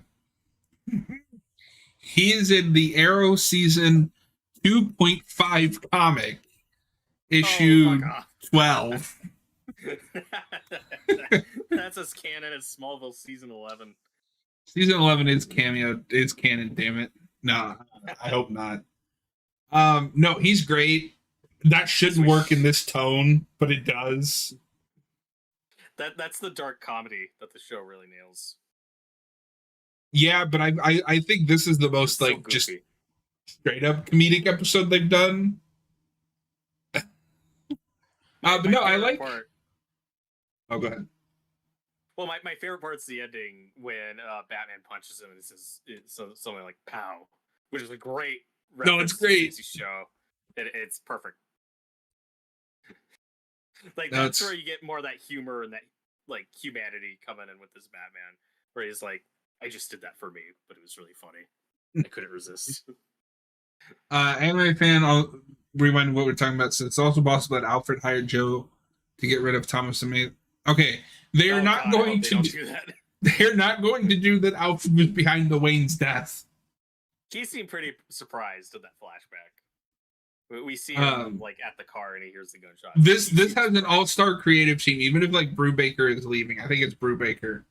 We still got Rocka, we've got Matt Reeves, and we've got Bruce Timm. They're not going to do that. Is the insanity of Alfred was responsible for the Wayne's murder. But we will do some season 2 speculation and like what wants at the end. But no, I like the driving force behind this episode. Uh, being like the difference in how Barbara and Jim see the justice system. And I don't think either one of Yes, them is that stuff's wrong. great. Mm-hmm. It's And about corruption. I think at the end of the day, they are both proven wrong. Because like Barbara has shown that some people do belong in prison, but Gordon is also proven wrong. It's like, yeah, you can't just face the mob, like, because they have that really great moment where he's like, no, I'm just gonna stay at home. And then she's like, yeah, but your neighbors. You're putting your neighbors at risk, or because of your pride. Like, that is selfish. And also, see cameos. We get a cameo from Floyd Lawton, aka Deadshot, at the beginning of this episode. That's fun, even though this take on Deadshot is that he's a shitty shot. So wait, that was Deadshot?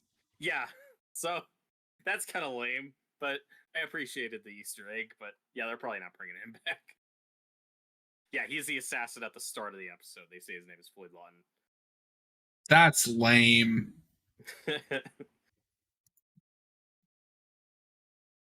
Yeah, not one of their best cameos. Oh, that show needs to be like in a full episode. There's so much potential there. I agree. That show's great. And I like the twist at the end that the cop that's been with him the whole time is also in for the bounty, and it's not the bounty isn't James, it's Barbara. That's great. I was disappointed it was Jim Corrigan. That was a bummer for me because he is. Wait, that's who that is? Yeah, he's the Spectre in the comics, who is awesome, and I love him. I was really hoping we were setting up some Spectre stuff because he's in a few episodes, but nope, he's a corrupt cop, so that was kind of disappointing for me. Although there is a version of him in the comic that was corrupt, but then instead we made Christmas Allen Spectre, so I'd be fine with going that route, but first you need to put him in the show. Because that's one of our big like Gotham Central characters who's not in the show yet is Christmas Allen. So I'd like some Spectre at some point because the Spectre's awesome. So that I just felt like, okay, you got Harvey Bullock and Jim Corrigan, both characters I like. Can you pick one of them to be corrupt? Because having them be corrupt is kind of disappointing as a fan of these characters. But that's one of my main gripes with the show. That's fair. Like just pick one of them. Yeah, I mean, also I think at some point they're gonna have to tackle that. Like, I think that goes into the problem of naming Gordon commissioner, but the police force is still corrupt. Like, at some point they have to root that out of there. Mm-hmm. Yeah, maybe that would get a lot of focus season 2. But otherwise, really good episode. Really strong. I didn't know about the and Van Deadshot just having a cameo makes sense to me. After all, King Tut has just had a cameo. Okay, but those two things are not on the same level. I understand that people like the '60s Batman and like that character. Deadshot is like a consistent Batman villain. He also fits the tone of the show more and feels like when you could do a lot with, and a villain they couldn't really use on animated series. You couldn't have a guy with guns killing people being his thing. Like, you couldn't do that on the animated series. So yeah, it seems like a villain you could do a lot with on this show. I don't want to sound like dismissive, but not many people know of King Tut unless you've seen that show. Like, Deadshot has been in things and like it's popular. Yeah, it just seems like a waste to have him in a cameo. But no,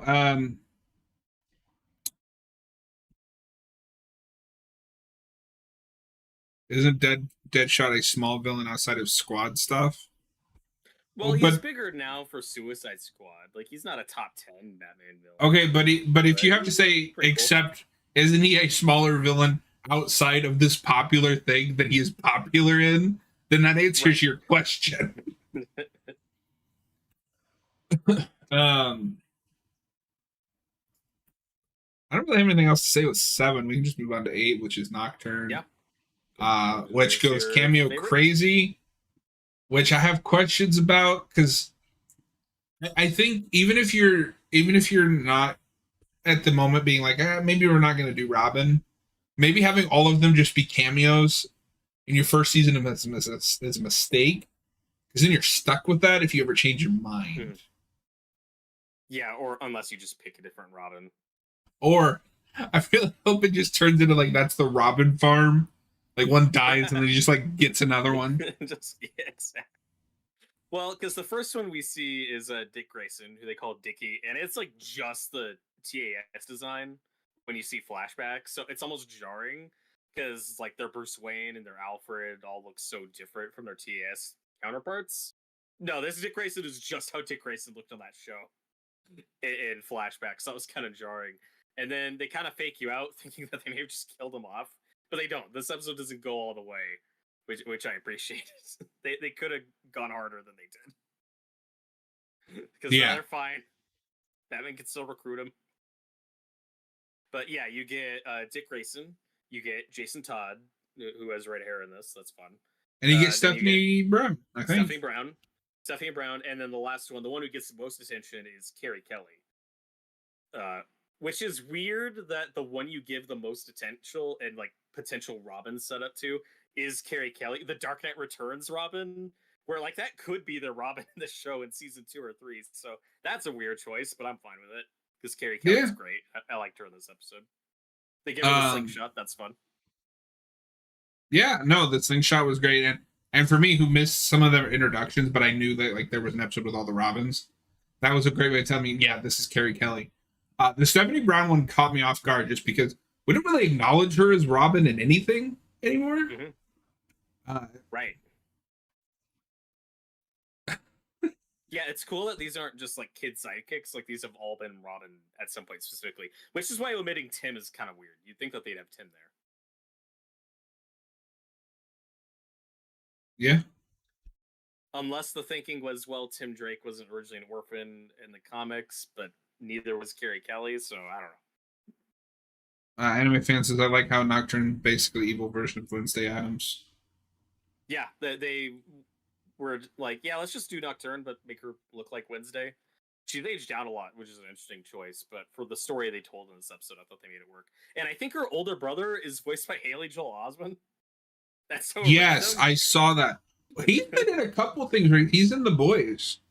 He is. He's very good on that. Yeah, he's still acting. Good for him. He pops up in some stuff now and then. This is just so random, but no, it's weird. And this was also refreshing because this is a villain that I didn't know anything about, but fits in that Batman world. Because it is a vampire, but it's like all science. It's not magic. Yeah, they say she has like this particular condition. Is how they describe it. Yeah, they should have just called this Morbid Time. She should have been after plasma.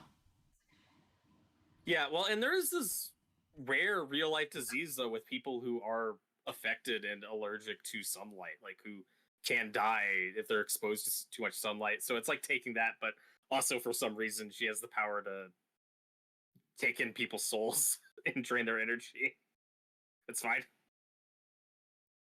But she doesn't actually kill anyone. That's the important distinction. Speaking of which, a big concern a lot of people had going into the show, why a lot of people were kind of cautious, was, oh no, it's going to be Bruce Timm unrestrained. It's going to be way too adult and edgy and graphic. I thought this was really tame, all things considered. Usually in a good way. Like this. But I also just standard PG-13 Batman stuff.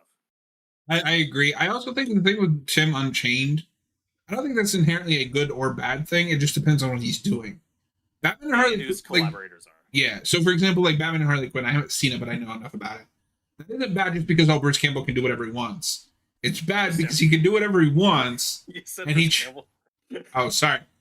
It's not bad because Bruce Timm can just do whatever he wants. It's bad because what he chose to do with that is make a weird sex thing out of it. Yeah. Like, this is a very not pervy show. There's very little of that in this show.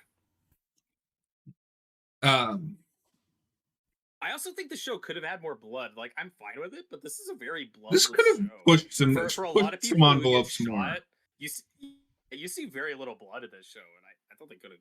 like compare this to like some of the animated movies, like Under the Red Hood or Dark Knight Returns. Those are way more bloody and graphic than this. So for anyone concerned about that, no, this is not a hard R adult show. This is pretty accessible. Maybe not for little kids, but it's pretty standard. Like if you read Batman comics, like this is the tone you expect. Mm-hmm.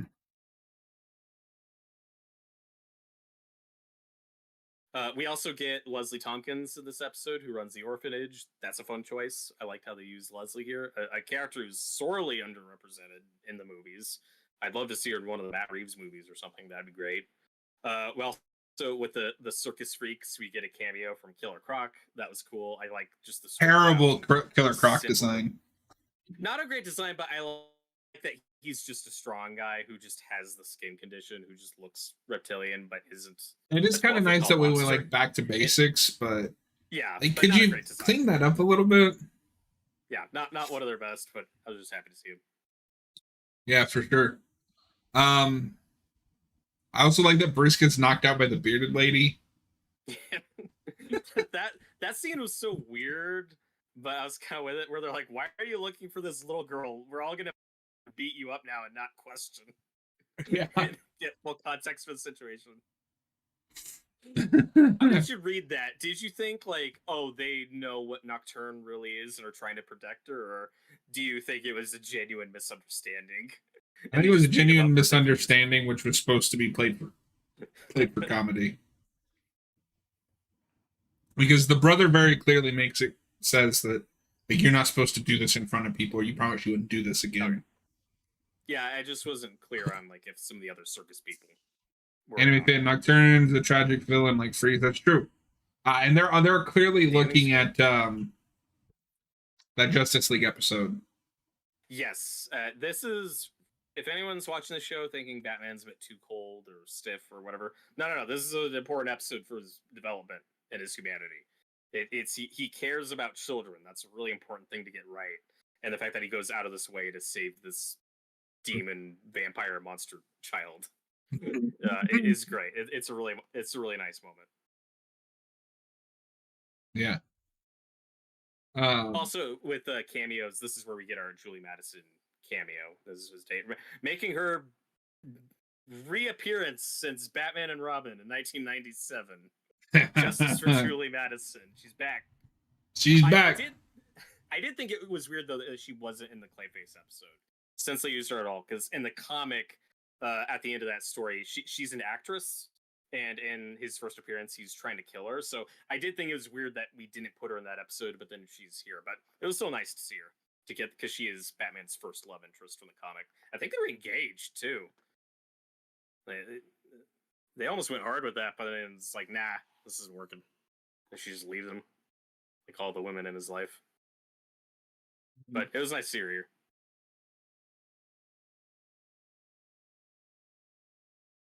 And then I think the clip this is the only one that has a cliffhanger, because this is the Two-Face cliffhanger.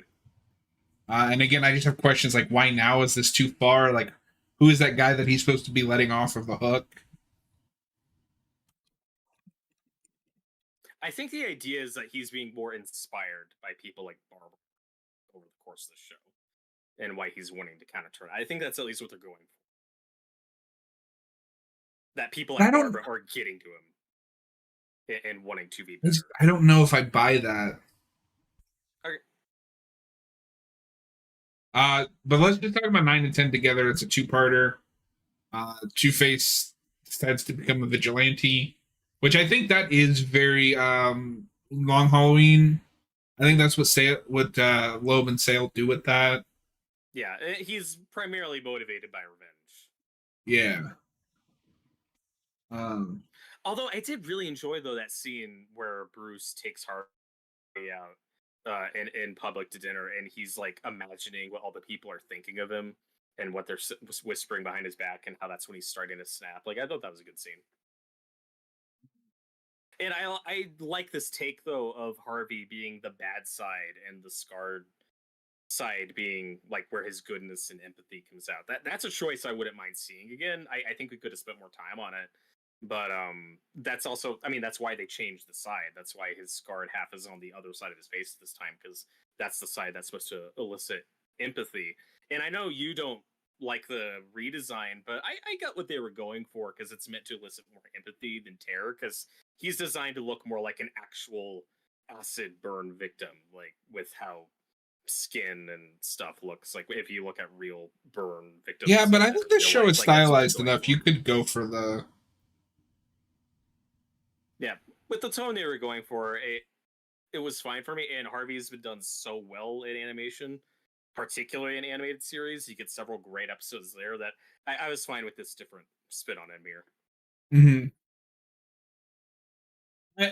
Okay, so I think that's where we differ. Is like yes, I understand that we got a great one in animated series. That was also 30 years ago. Hmm. You, I, this is the first Batman show in a decade.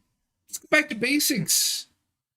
You have to overcomplicate things, Yeah, especially when you I get was fine with just it. classic Penguin and um there's another and then we got such a arguably classic Clayface. It feels weird that these Harley Quinn and Two Face are the two that we reinvent. Yeah, that's fair. Although I do like that his teeth are like all fucked up. That's not gonna show. Oh yeah, Oh yeah. no. Nah, I kind of wanted them to do like, and I think that it would have been cooler if they had done maybe like a red to show like the skin is burned and melted. Um, Mm-hmm. I don't have a whole lot to say about this. It was fine. It was weird to kill. I Again, it's weird to kill him. I thought I thought his sacrifice was good. Maybe in some of those early episodes we could have spent more time on him and Barbara, that dynamic, because I think the idea is that she is kind of bringing out more of the goodness in him.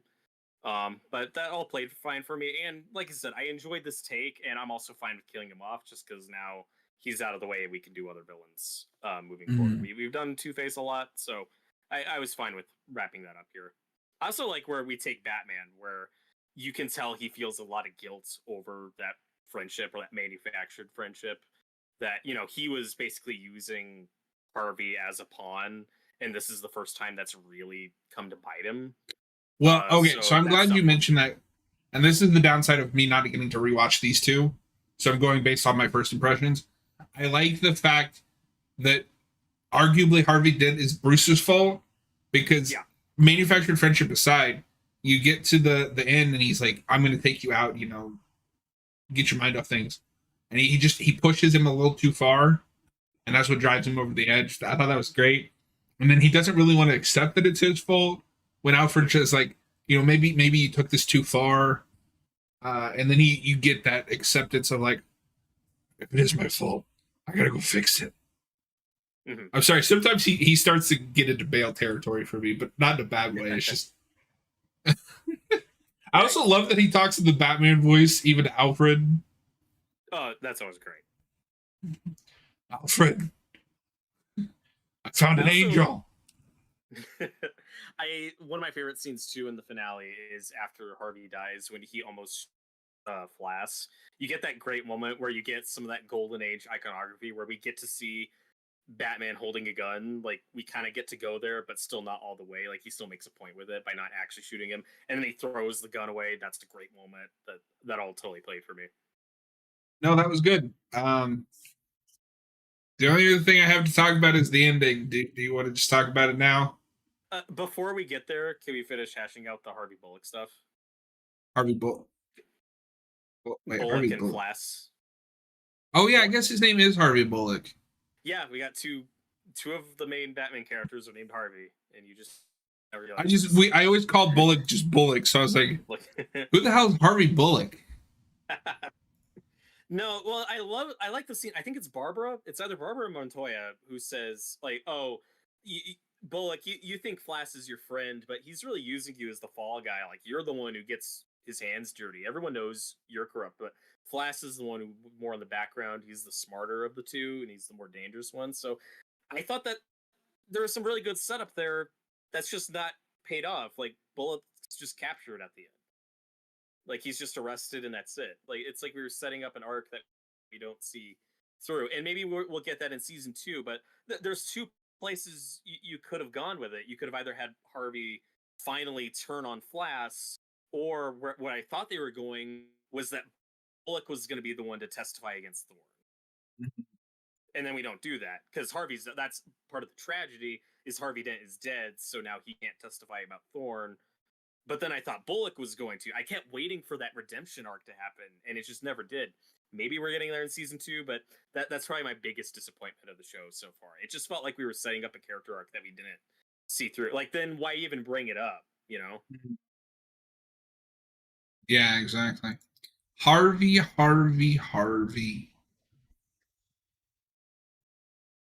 can't think of Harvey Dent without that now.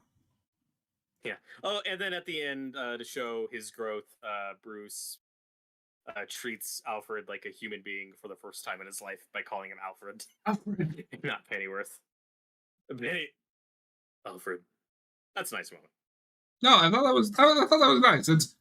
It's kind of the same character arc as the Batman, right? Whereas like I have to be more than just like an angry wraith. I have to be hope. I can't just be vengeance. And I'm fine. I'm fine with this younger, colder take on Batman. We've just seen that a lot recently, from Arkham Origins to the Batman to now this. We've seen this take a lot, and while I'm fine with it, I'm also glad we're now getting past it. Like, okay, he is already showing growth. He's getting out of his shell. You know, like he has a clear progression here, and I really appreciate that. Mm-hmm. No, I agree with that, and I agree with you that we've seen that a lot. I think the biggest thing the show may have an issue with running forward is how derivative of the Batman is it going to end up being. Mm-hmm. Like if I what I hope is for season 2, they just get out of that. Next season he's just Batman. Mm-hmm. Skip ahead a little bit if you have to. Just he's Batman. You know, he's also overcome. Do we do Riddler? And if we do, what's their take on him gonna be like? I have no idea. Your blind eye. I feel like it would be very. That's the place where you could get away from like Jigsaw Riddler, right? Mm-hmm. Anime fan, I like that Flass was so corrupt that Batman was tempted to get rid of him, but he didn't. Instead, he threw the gun in the river like he did in Begins. And I love the scene towards the end where Batman scares Rupert Thorne. Yeah, that's a good scene. When he throws the battering through his window. Yes. Like, hey, I'm watching you. I have a nitpick. They recreate, the classic animated series shot, but it doesn't look as good with that model. No, it doesn't. But I was fine with it. Need a bulkier Batman for that. Yeah, that's fair. It was a good scene. Or just a better suit. I don't know. I think the suit's perfect. It needs a bigger bat.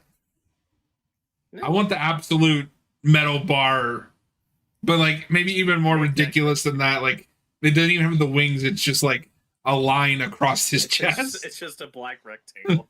Yeah. What do you mean? It's my people's symbol for hope. And then we get the cliffhanger, and I think everybody expected it. Like it's the most obvious thing to do. Not that that's a bad thing. It's the Joker. The Joker, baby. I know people are sick of the Joker. I'm not. Okay, so can I just ask this though? For people who are sick of the Joker, the last time we had a good Joker was 2008 on an adaptation. Isn't it time? Like, can we do it again? My only worry is that voice sucks. We'll see. It's like one line. I didn't have a strong. I just delivered really badly. Yeah, I've only seen it once, so I don't know. What I did now, I mean, they keep him mostly hidden in shadow, but I was still trying to look to see, like, okay, what's their spin on him gonna be? You know, like what's gonna be. Well, Austin seems to think it's gonna be the like the old school like scary Joker. I hope it is, like, because he looks kind of like his first Golden Age appearance. I don't want like a Reddit. That's a character where I'm like, I just do the Joker. I feel like we haven't done classic because I actually like Joaquin Phoenix's Joker, but that's a very different version. Yeah, anime fan just said Joker is great in 2019 Joker. Okay, but that's not the Joker. That's not classic Joker. We haven't seen classic Joker in a long time, it feels like. Except for the Arkham games. If you're talking about on film, it's The Dark Knight. Yeah. And Arkham Knight's almost 10 years old now, if you're counting that. Like, it is 10 years old, isn't it? Oh, well, 2015, so okay, we're almost at 10 years. And even then, he's like a ghost hallucination. We haven't had classic Joker in a good bit. Long time. Yeah. Now, do you think that's the premiere or the finale?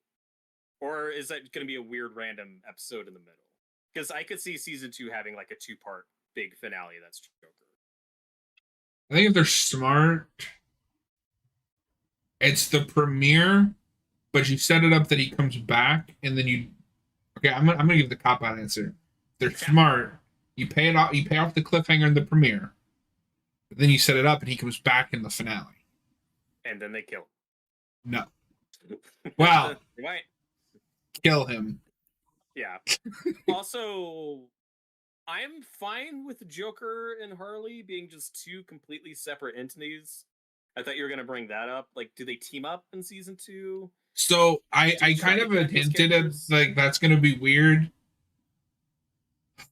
I just don't understand the point of doing Harley Quinn that isn't attached to the Joker if then you're going to turn around and do the Joker this early. Like, I also, you could have just kept her as Dr.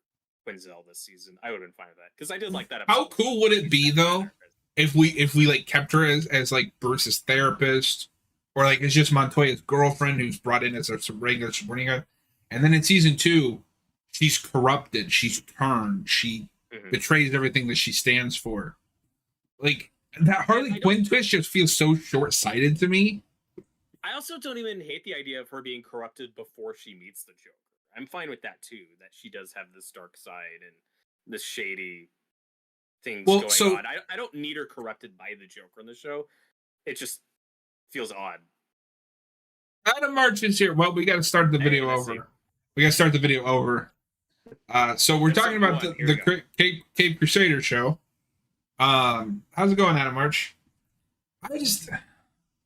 And maybe this is the part of me, because I feel like I'm very inconsistent with reinventions. When it's good, I'm like, oh, that's great. But when it's bad, it's like, why didn't you just do the character?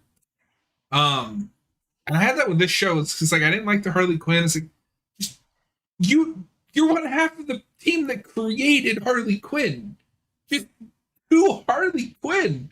We also haven't had traditional Harley Quinn in 30 years on film. And wait a minute. Okay. So Anime Fan says, I suspect that season 2 will reveal whatever Alfred's big secret is. I just had an insane thought. Oh, no. Have you ever read... His brother? No. Have you ever read Whatever Happened to the Cape Crusader? No, I still need to. We've talked about it, but I still need it. So the big twist in that... I don't think I want to know.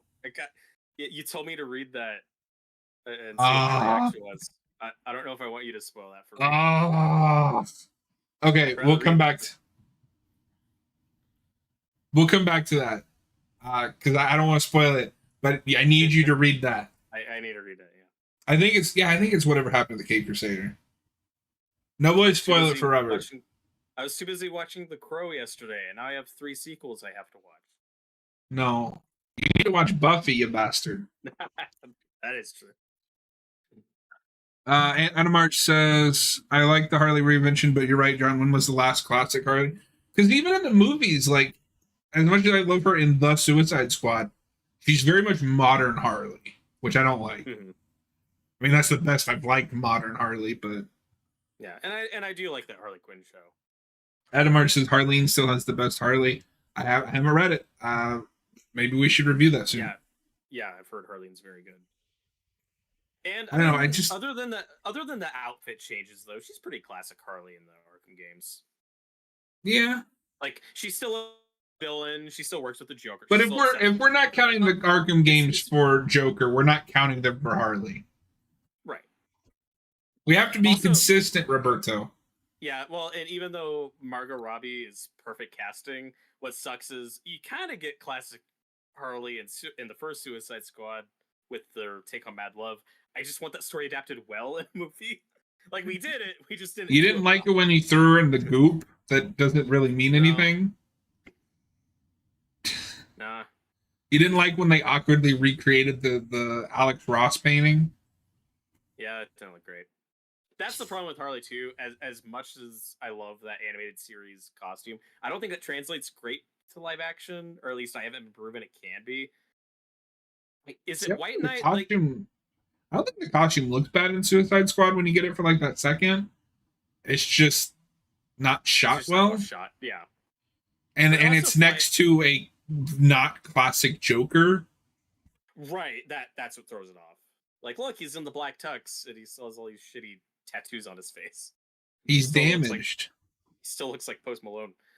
Oh, Um, I like hate some of his Post music. Malone Joker. But yeah, I don't remember if it's White Knight or some other modern Harley comics, but I have seen a take though where she has like the classic suit from the neck down, but she just has the blonde hair. Like she doesn't have the full mask; she just has the Domino mask and the blonde hair out. I think that looks fine.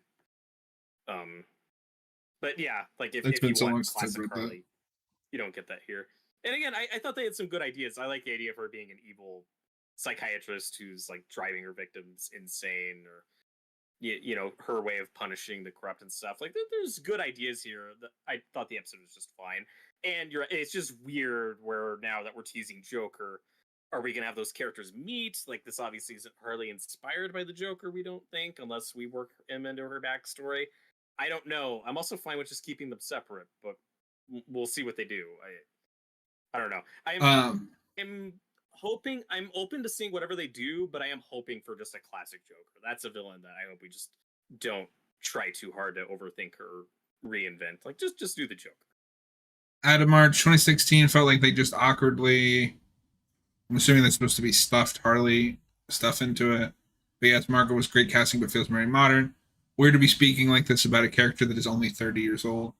Yeah, and like we've never tried to do classic Harley in any adaptation. It's always modern Harley, like when she breaks up with the Joker.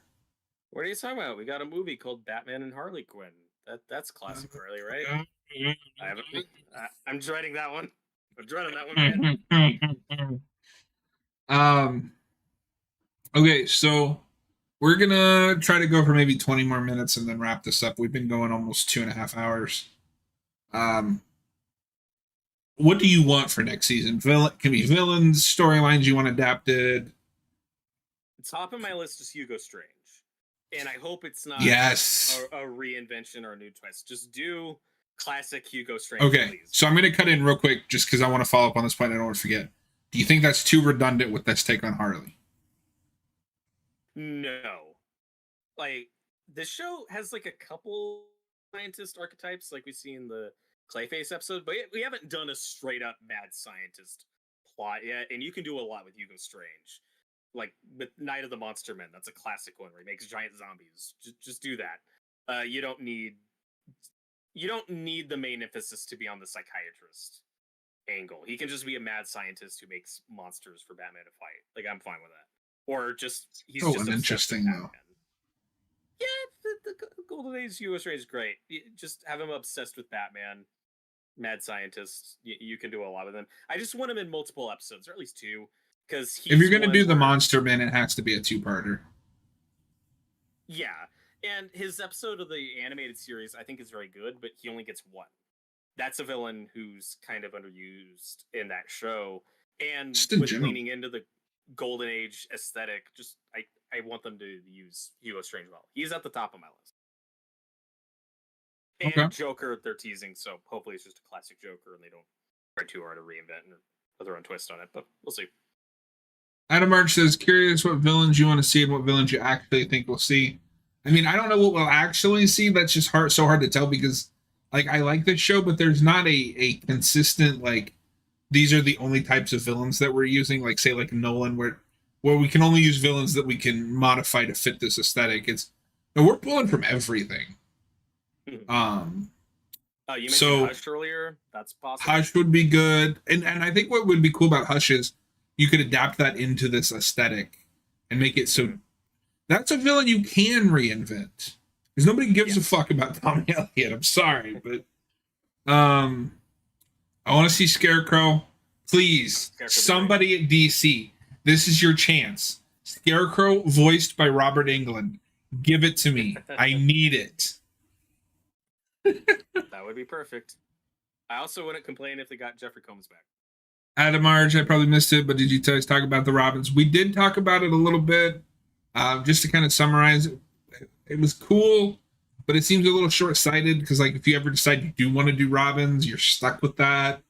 But I appreciated the Stephanie Brown shout-out. She's cool, and she's always spoiler. I want to see Scarecrow. I'll second Hugo Strange. Man Bat would be cool. Adam Marsh, I wanted Robert Englund's Scarecrow forever, and animation that doesn't count. You get it there. And I think animation is the only way you're going to get that now, because like obviously he can't do the actual. He's too old. Yeah, it's Scarecrow and Hugo Strange for sure. Hugo Strange. I want to see Riddler, but only if they go to classic Riddler. I'm tired of Riddler reinventions. I love the one in the Batman.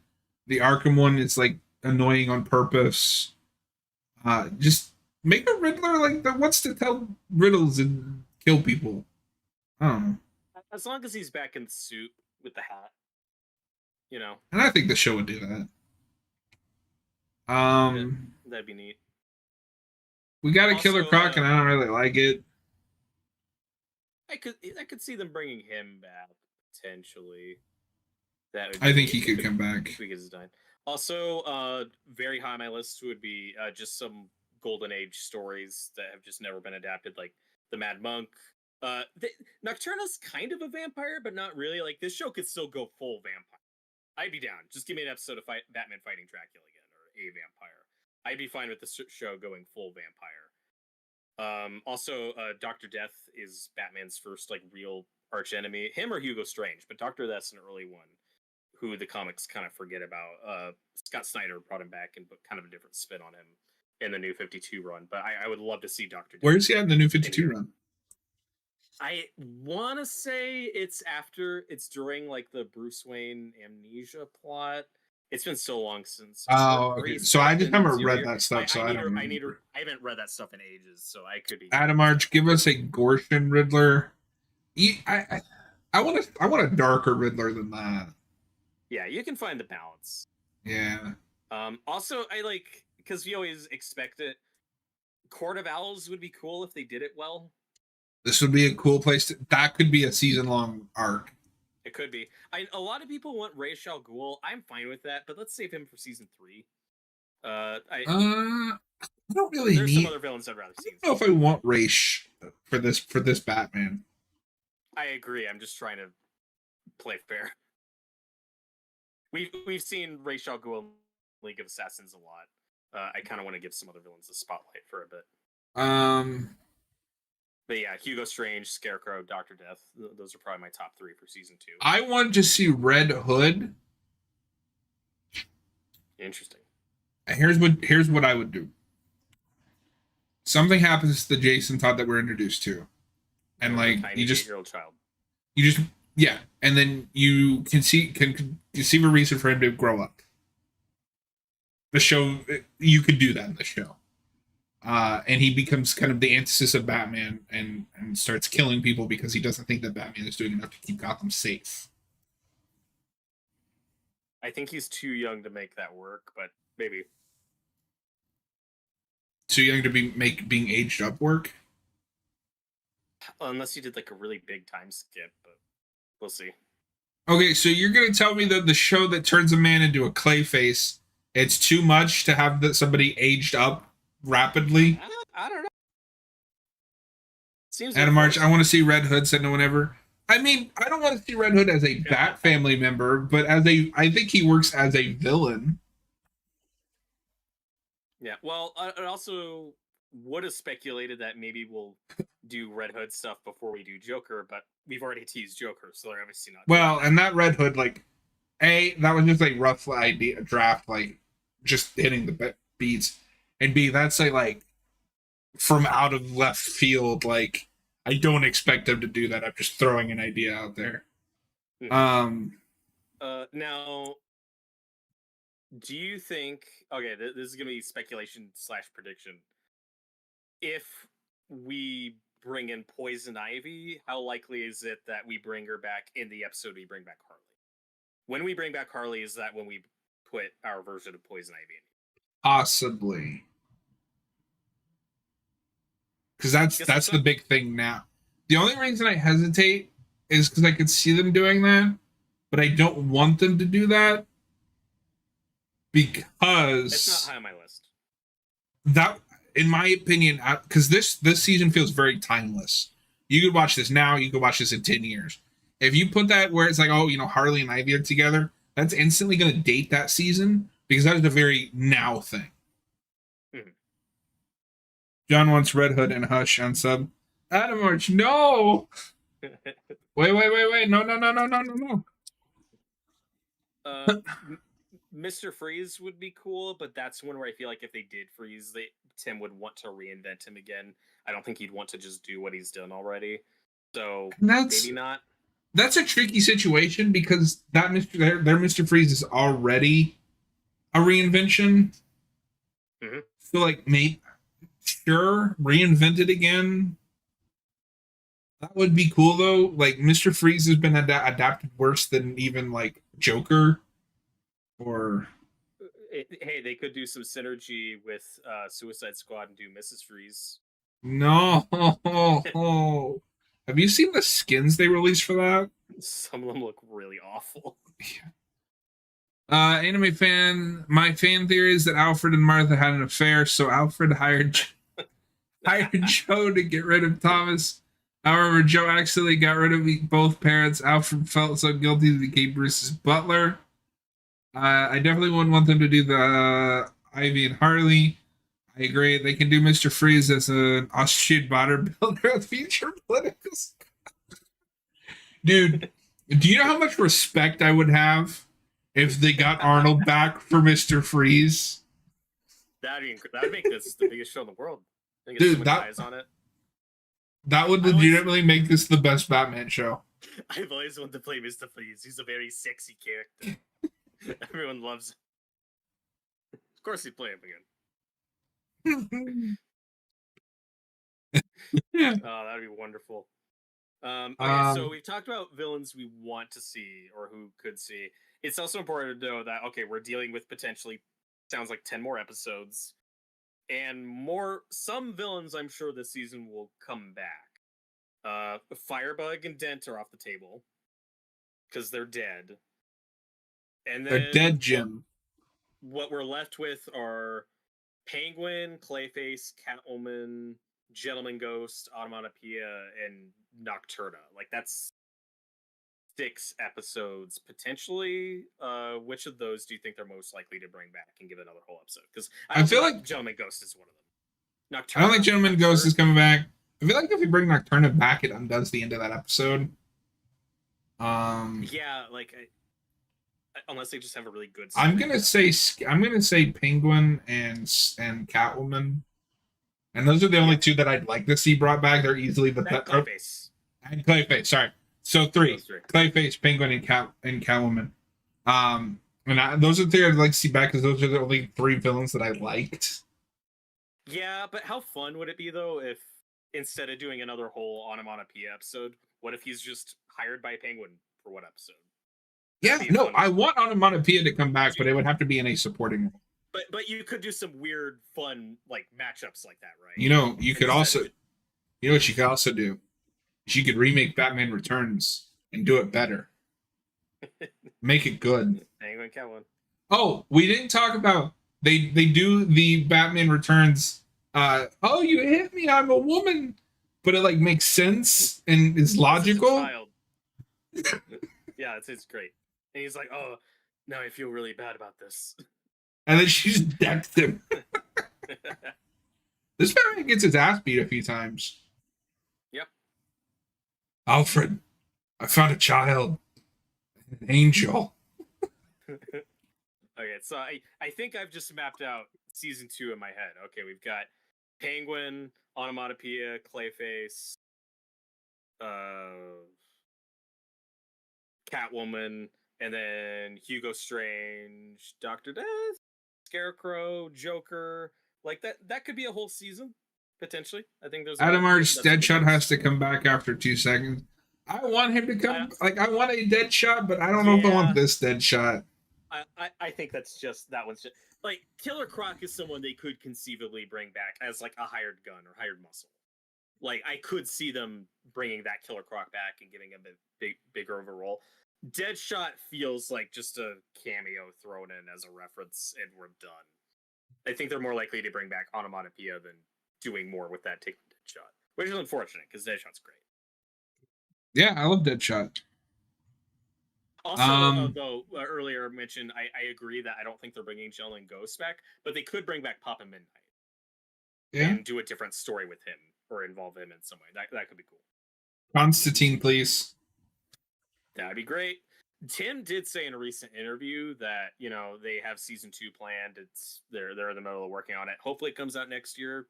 Could take longer than that, but he did mention Superman specifically that he's not in the immediate future. But when we get to season 3 or more, who knows? And we've already given Lois Lane a cameo in this show, so if this show gets to 3 seasons, I think that's when we get Superman.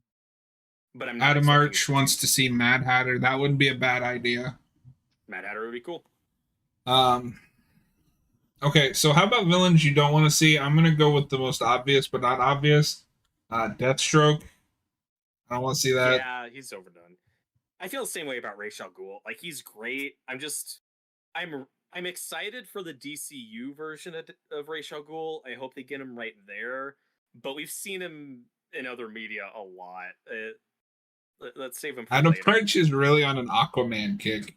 Yeah, sure. Yeah, you can put Aquaman in the show. That's fine. If you do that, you better do Green Lantern because Green Lantern's better than Aquaman. Yeah, I think it would be really cool. I don't know if you care at all about Golden Age Green Lantern, but it would be neat if the show brings in like Flash and Green Lantern if they're the Golden Age versions. That'd make me happy. I like Alan Scott. I like Jay Garrick. I don't have anything against them. I want Hal Jordan. Damn it! He's in a lot of stuff. You're gonna get him in the DC. Name one. What do you mean? He's the lead of his own show that was canceled after 1 season. Yeah, fuck you. Nah, he's in stuff. He's in Brave and the Bold. He's in most of those New 52 animated movies. Like, we've gotten how to. I'm not hearing anything good.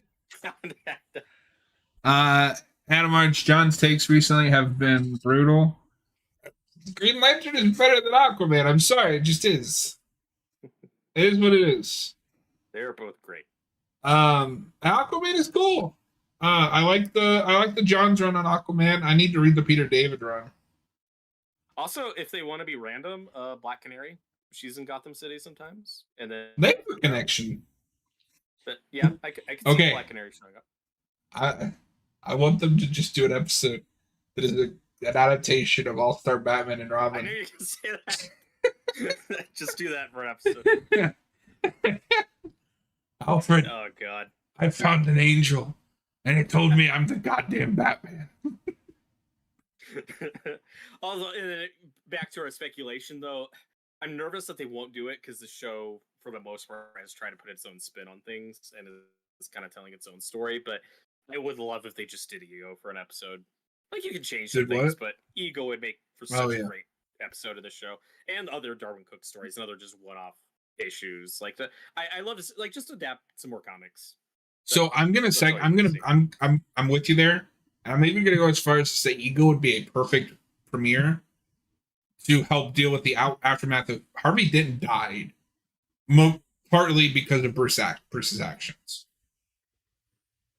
Yeah, the big thing you'd have to change is just the setup of that story with the Joker, because they're already established rivals, and you'd have to change the setup. But you could make that work. That's fine.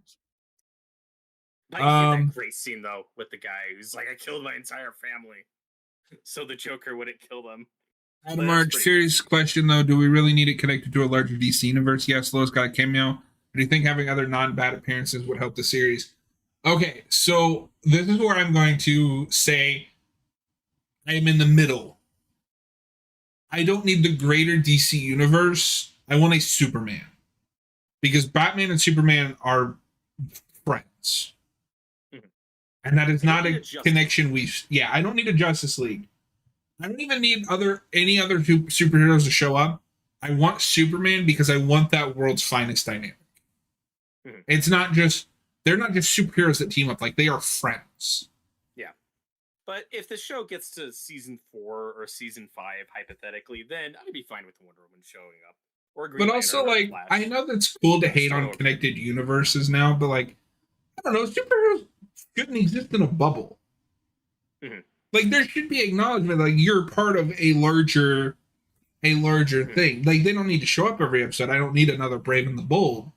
But like, I want those dynamics to be on screen. Like, I want Batman to have that best friend Superman. I want, hell, you could do the Bruce Lois thing again, but not make it like insanely rushed. Yeah.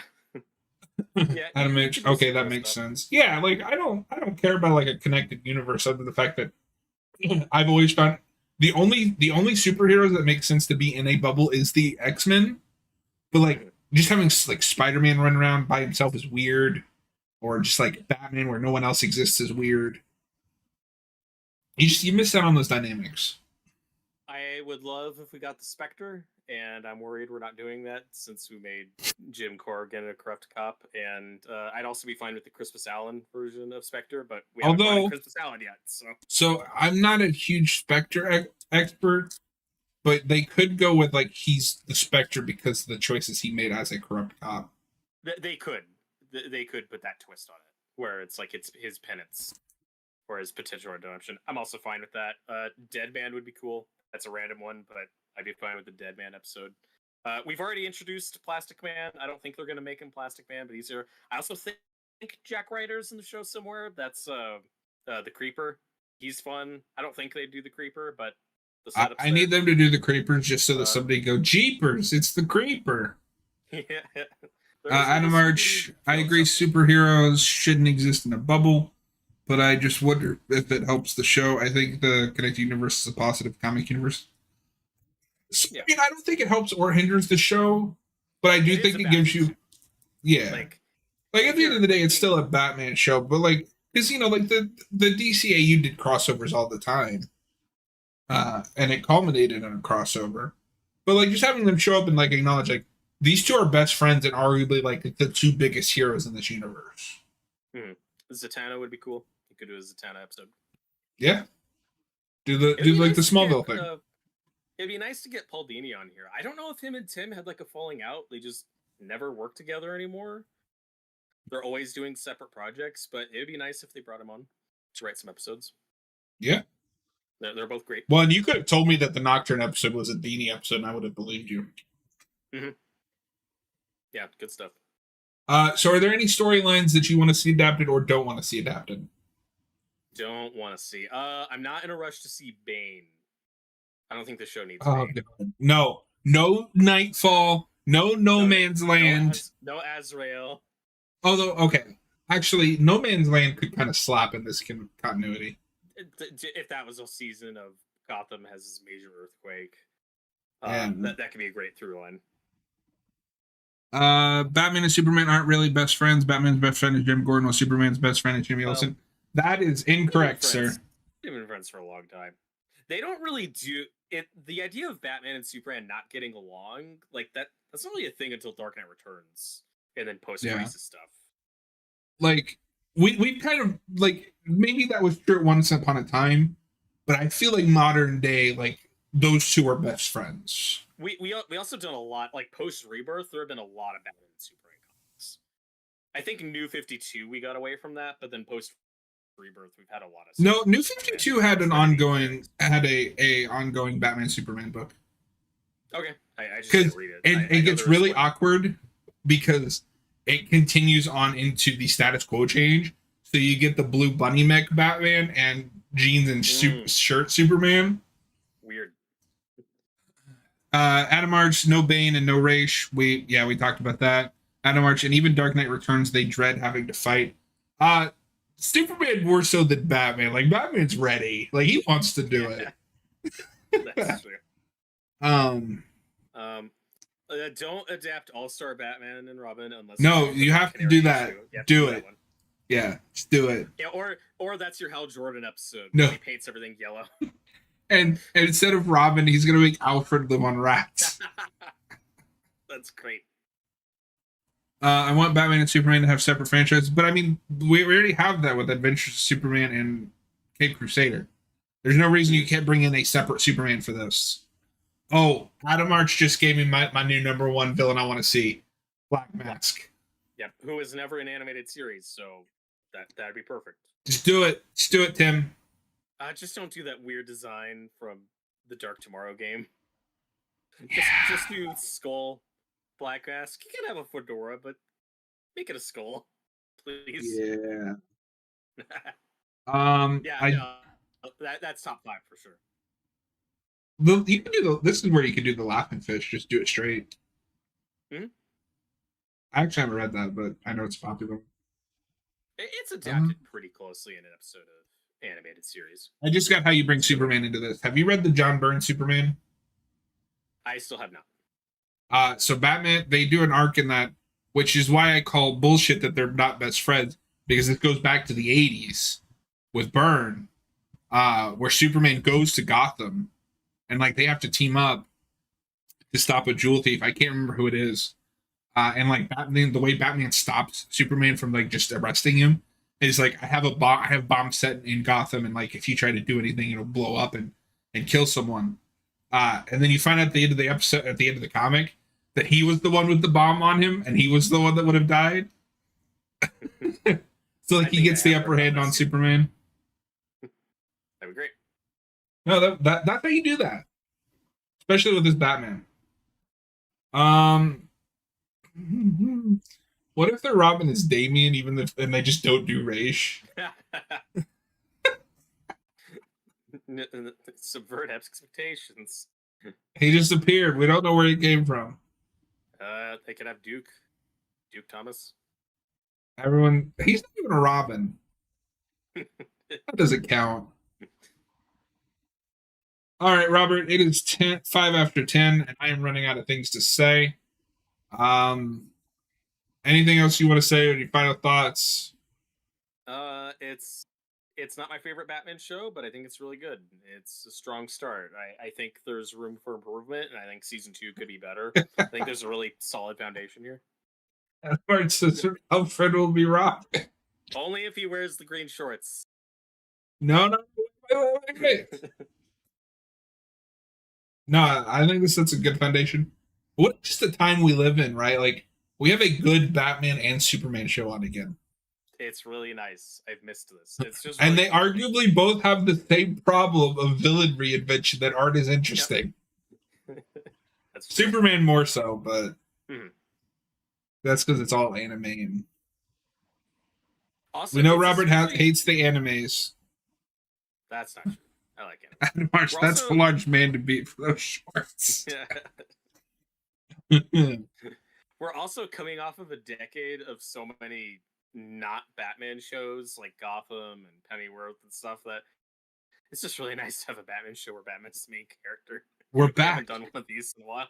We're back, baby. Aliens, yes, Harley is so good. Yeah, so I would like to do Harleen just because that is something completely different than anything we've done on the channel. So get us back in almost 2 weeks for an 89 commentary. I know it's the most original thing in the fucking world, but I don't care. And then follow us over on Haven of Horror if you want to see what we think of Alien 3.